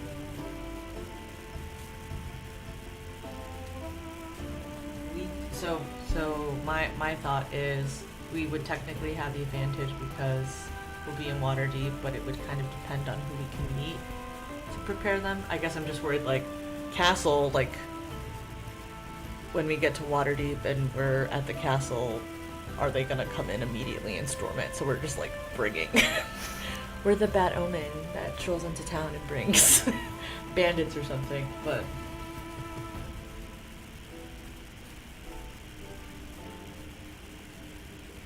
I agree that we should go to Waterdeep, but I feel like we should decide where to go in Waterdeep first. And I feel like Eureka would want to get more information about the Plane Key, and there are assumingly libraries in Waterdeep for her to look through. Yes, there is the Academy of Waterdeep, well renowned for training all types of arcanists.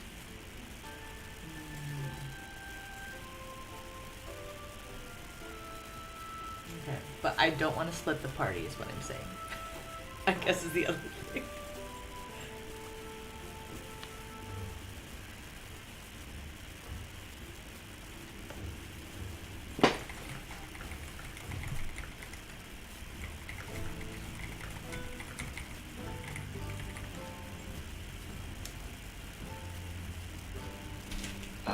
Was, like, Leoman was supposed to be meeting somebody in Waterdeep, right? Or had a contact or something? Yeah, Leosin has his contact, his boss from the Harpers is a spy master there. And his goal is to tell the Lord's Alliance, because they are all convening in Waterdeep, to, like, take this threat seriously and potentially to gather allies and fight this evil. Do we know if, like, the ruler of Waterdeep is part of the Lord's Alliance? I'm sorry, if the ruler of Waterdeep is... Part of the Lord's Alliance? Yes. So, you would know, having lived in Waterdeep, Sylvia, that her name is Lady Laurel Silverhand. And she's probably the richest person on the Sword Coast.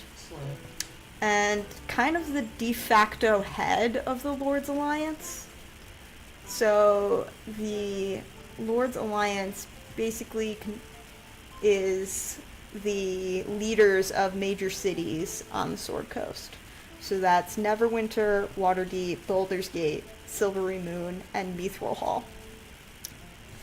And the Lord of Waterdeep, Lady Laurel Silverhand, is kind of their de facto leader. Although each of the others kind of govern their own city-states, basically.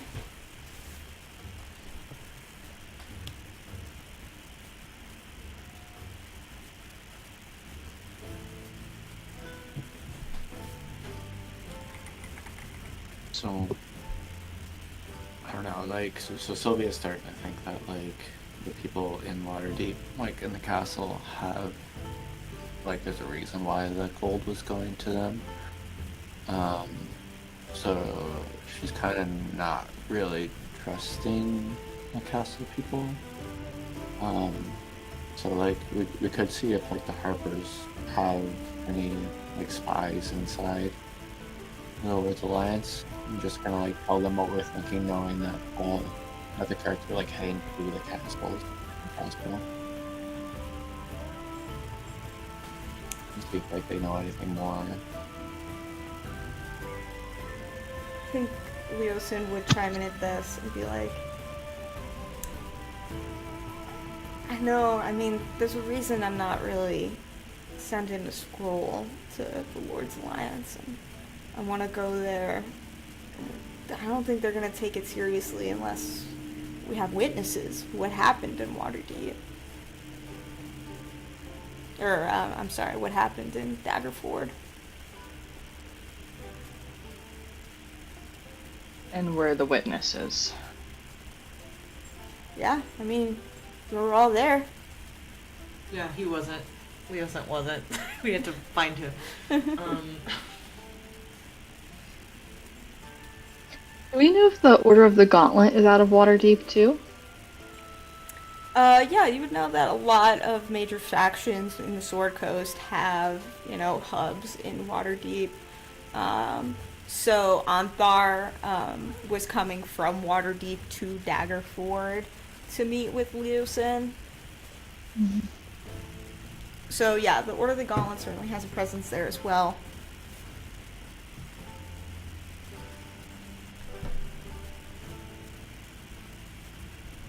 Do I know if anyone from the Emerald Enclave might be there, or if they're just like, wandering around? Yeah, sure. You would definitely know an archdruid from the Emerald Enclave. His name is Oakley Thistlewickle. Clever little gnome. Sometimes teaches classes at the Academy of Waterdeep. And just he resides in this place called the Hero's Garden, which, with his archdruid status, he just made this giant, beautiful park in this metropolis. Icon.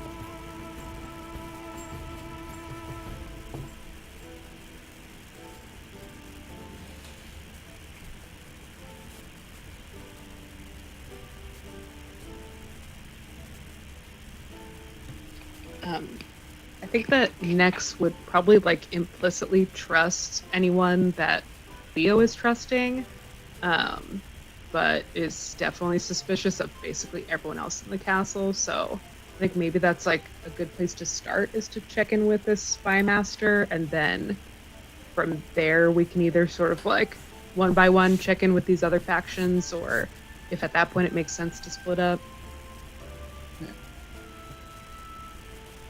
She's also oh right, we should probably tell Mom and Dad you're alive.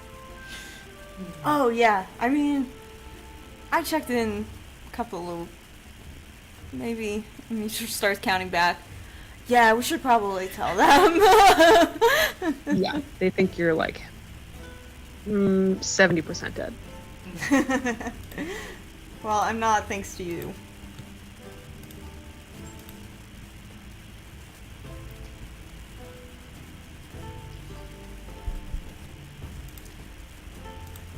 Alright, so I'm gonna go ahead and move you guys into Waterdeep, and I'm gonna change the map here in a minute in the music. So I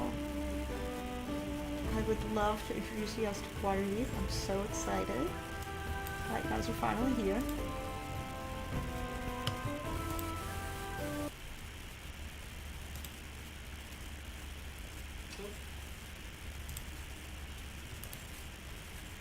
Ooh, this is cool.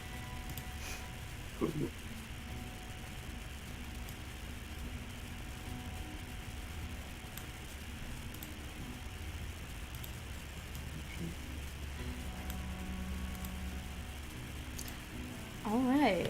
So, as you approach the city, quite late at night, but you do, welcome to Waterdeep, the City of Splendors, as it's known. As you approach, there is a palpable sense of magic and wonder coming upon this seaside metropolis. 8 enormous statues mark each of the city's unique wards. These long dormant colossal beings once threatened the very existence of Waterdeep. But that was before heroes of old stopped them in their tracks. Now, these 8 enormous statues in each of the city's unique districts stands as landmarks for centers of trade and culture. As you come up, the entrance to the city's southern gate, even at this late hour, it just thrums alive with this constant flow of merchants and citizens.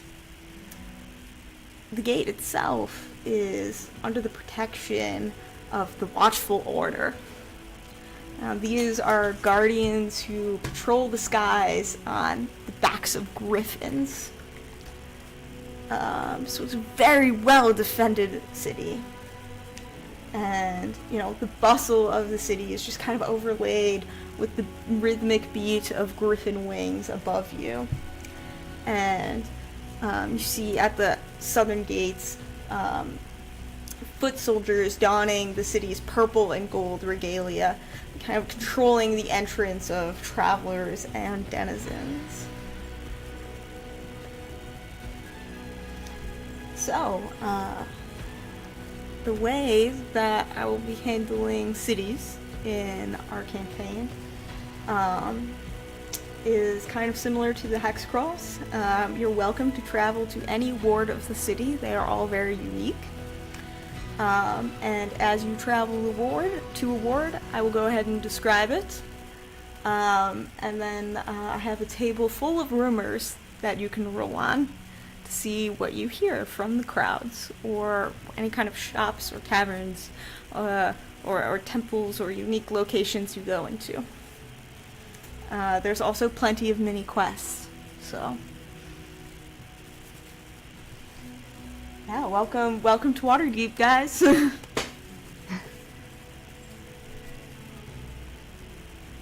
I think as soon as Waterdeep comes into view, Kyrell puts the hood of their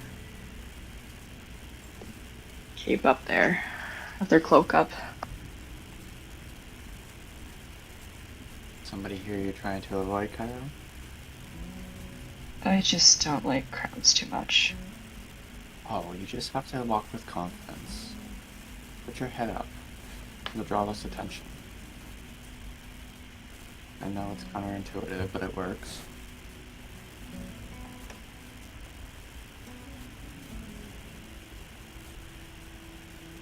Appreciate it. Oh. And Kyrell is still kind of nervously kind of looking around a little bit, but is holding their head a little bit higher, but they still have their cloak on there as well. Do you think some new clothes would help? I have plenty of clothes. Do you have Waterdeep clothes, though? This place is wealthy. I have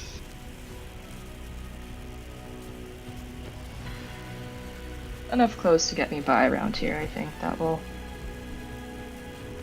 suit this place. I'm just saying, by the way that you dress, I think you might actually enjoy this lady.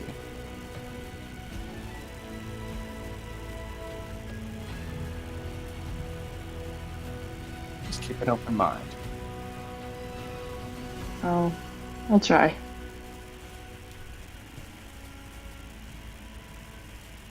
When we're entering the city... I'm sorry, you guys finish. No, I'm done. I was just gonna ask if we know like where in the city that we're like headed to first. Yeah, I was gonna ask what part of the city we would be coming in from, or does that not matter for the purposes of the... Yeah, you would be coming in through the southern gate. So the southern ward is the first thing that you would enter. And, you know, behind the southern gate, there's this, like, really tall, like, towering monument. It's, like, this 300-foot statue of a knight that is, like, standing at attention. And it kind of serves as, like, this timeless, like, sentinel and, like, a symbol of protection for everybody who calls Waterdeep home or for people who come in and see it for the first time. It's quite grandiose.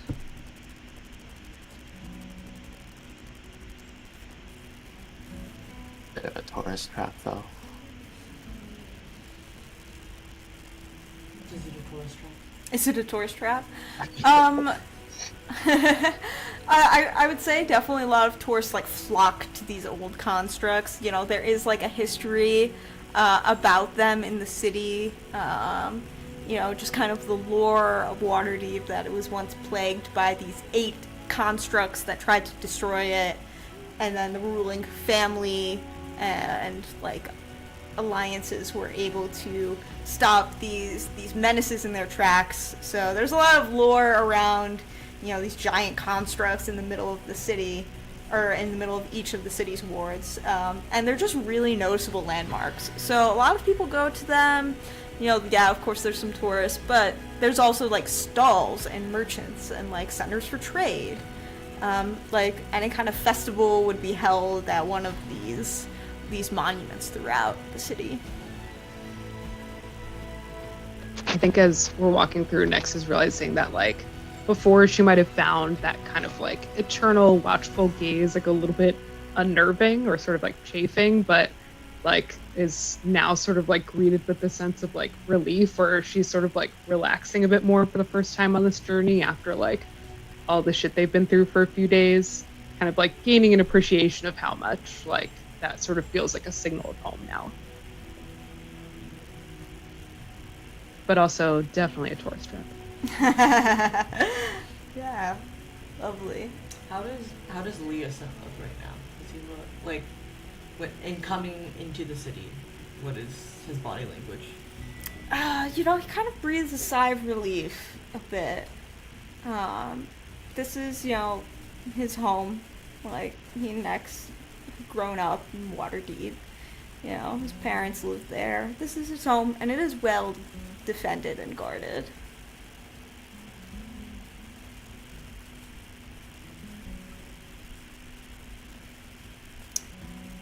So, as you guys come into the city through the southern ward, I would like somebody to roll a d20 on my rumors table. Oh, that makes more sense. Yeah, they're rumors.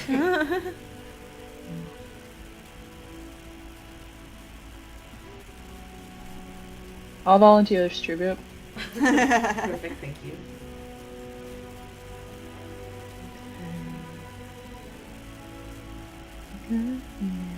Nine.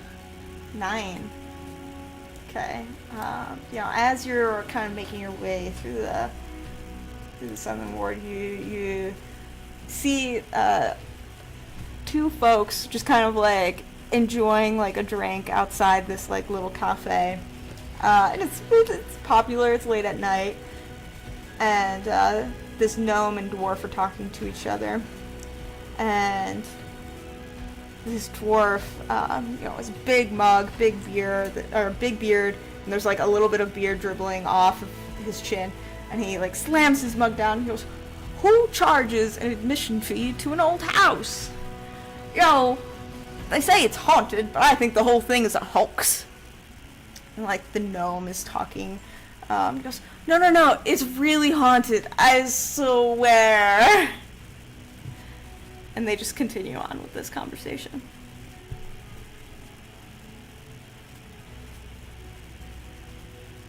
Haunted houses. Haunted houses. You're more than welcome to engage in conversation with them if you'd like to, or keep moving on. if you want to. I think Kyrell just raises an eyebrow and just kind of keeps walking on. All right.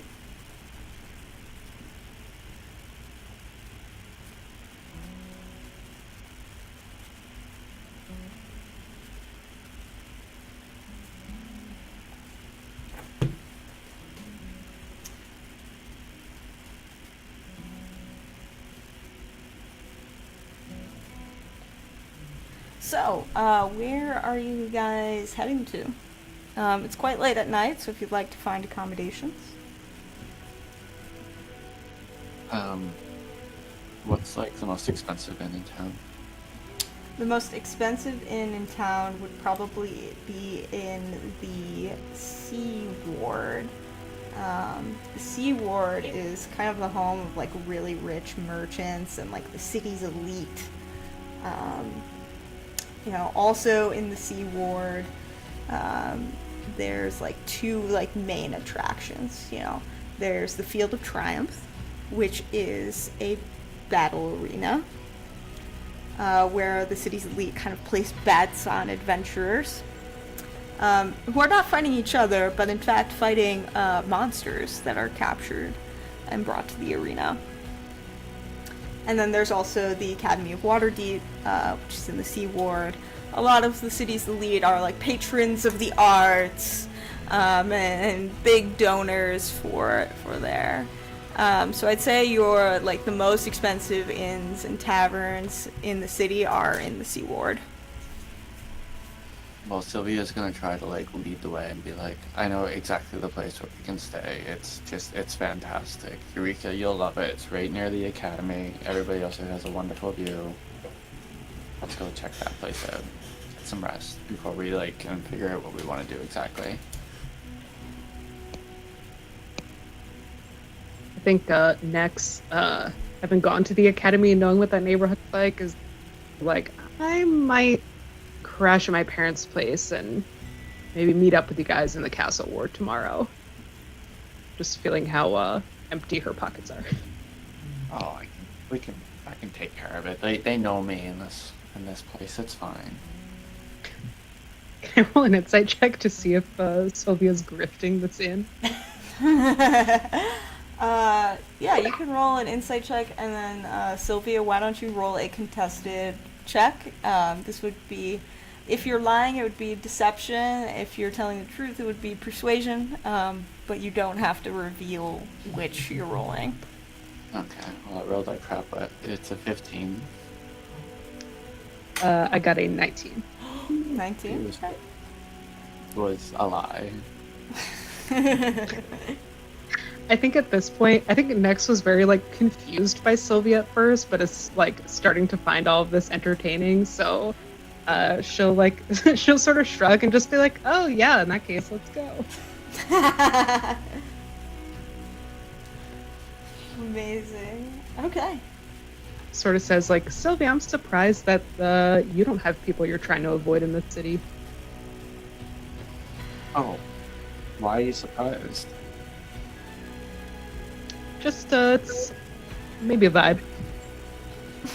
People in this city love me. Nex just You want nods to do another fight? and like makes significant eye contact with her brother.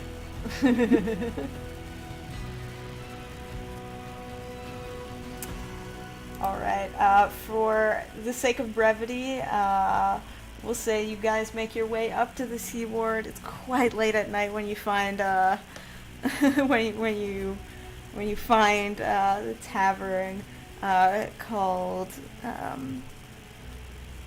the Shimmering Ruby. And it's expensive. It costs about twice as much to stay in this inn as a normal inn. So, your lodging would be about 1 gold piece per person. So that it's pretty wealthy. Whereas if you were to stay at a more modest place, it'd be like a couple of silver. Sylvia's just gonna stand at the door and wait for somebody to like take care of everything. God, what do you call them? the people that at fancy hotels say like, "Welcome back, Miss Sylvia." But Oh, is that a bellhop? yeah, I don't know. Just she's just gonna stand at the door and expect somebody to come and approach her and take care of it. Yeah, and And somebody then- does come up, but they look quite tired, and they're just like at the end of their shift, and it's just like, okay, couple rooms up the stairs on the left. How many rooms do we want? Does everybody want their own room, or is anybody sleeping together? Like, no judgment, but I just need to know. I think Cup is like looking at Kyrell and like is feeling very uncomfortable in a city and does not want to be alone. Kyrell sees Cup and like, Kyrell says, "You can stay with. We can share a room." Thank you. I Okay, really well- appreciate it. We need what? 1, 2, 3, 4 rooms, I think. Oh no, 5 and then. But I want rooms with a view and good service too. Okay. And she'll tip like another 50% of whatever the cost is and cover everybody's rooms. Okay.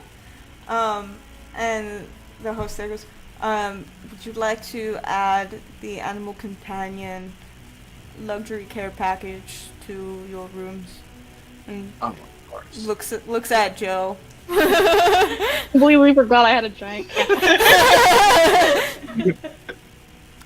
Of course. Give Joe whatever attention you can, please. Okay, Joe will be pampered with hypoallergenic shampoos and the finest fragrant salts this side of the sea. Does he get a little cow massage? At this point, the concierge is just like over it. No. Okay, that's fair. She's shy anyways, so, you know. Alright, and I think we're going to go ahead and call the session there for the evening. Thank you guys so much for playing our little game here. I don't know if you can tell, but I'm so excited you guys are in Waterdeep. I spent a lot of time putting this city together, and I'm just so excited. The map is beautiful. It's really exciting. It is. Yeah, I'm so this is excited. actually is both actually like official like art from like the one on the right is from the campaign book of Waterdeep, and the one on the left I pulled from a different Waterdeep resource. So yeah. Oh, I can like zoom in on it and get actually like make it out and stuff. It's really cool. Yeah, and I did change some things, mostly like the locations of these statues to kind of like fit with the lore that made sense for the city. So it's not 100% accurate for our campaign, but it's pretty dope. Yeah, I'm excited that like all of these factions that we all like know of or have connections to are all in one place. Like, I honestly think deciding like where to go in what order is gonna be the hardest part because I want all of it all at once. Yeah, I definitely recommend writing down some things that you want to do before the next session. Feel free to talk in the chat. You guys have 2 weeks for it. So many secrets and Yeah. Waterdeep. And I do see somebody was in the live stream chat. So thank you. Shout out to Bellfire 911. Thank you for watching our stream. And we'll be back in 2 weeks. So I'll see you guys. Then. All right, let me go ahead and end the stream right there.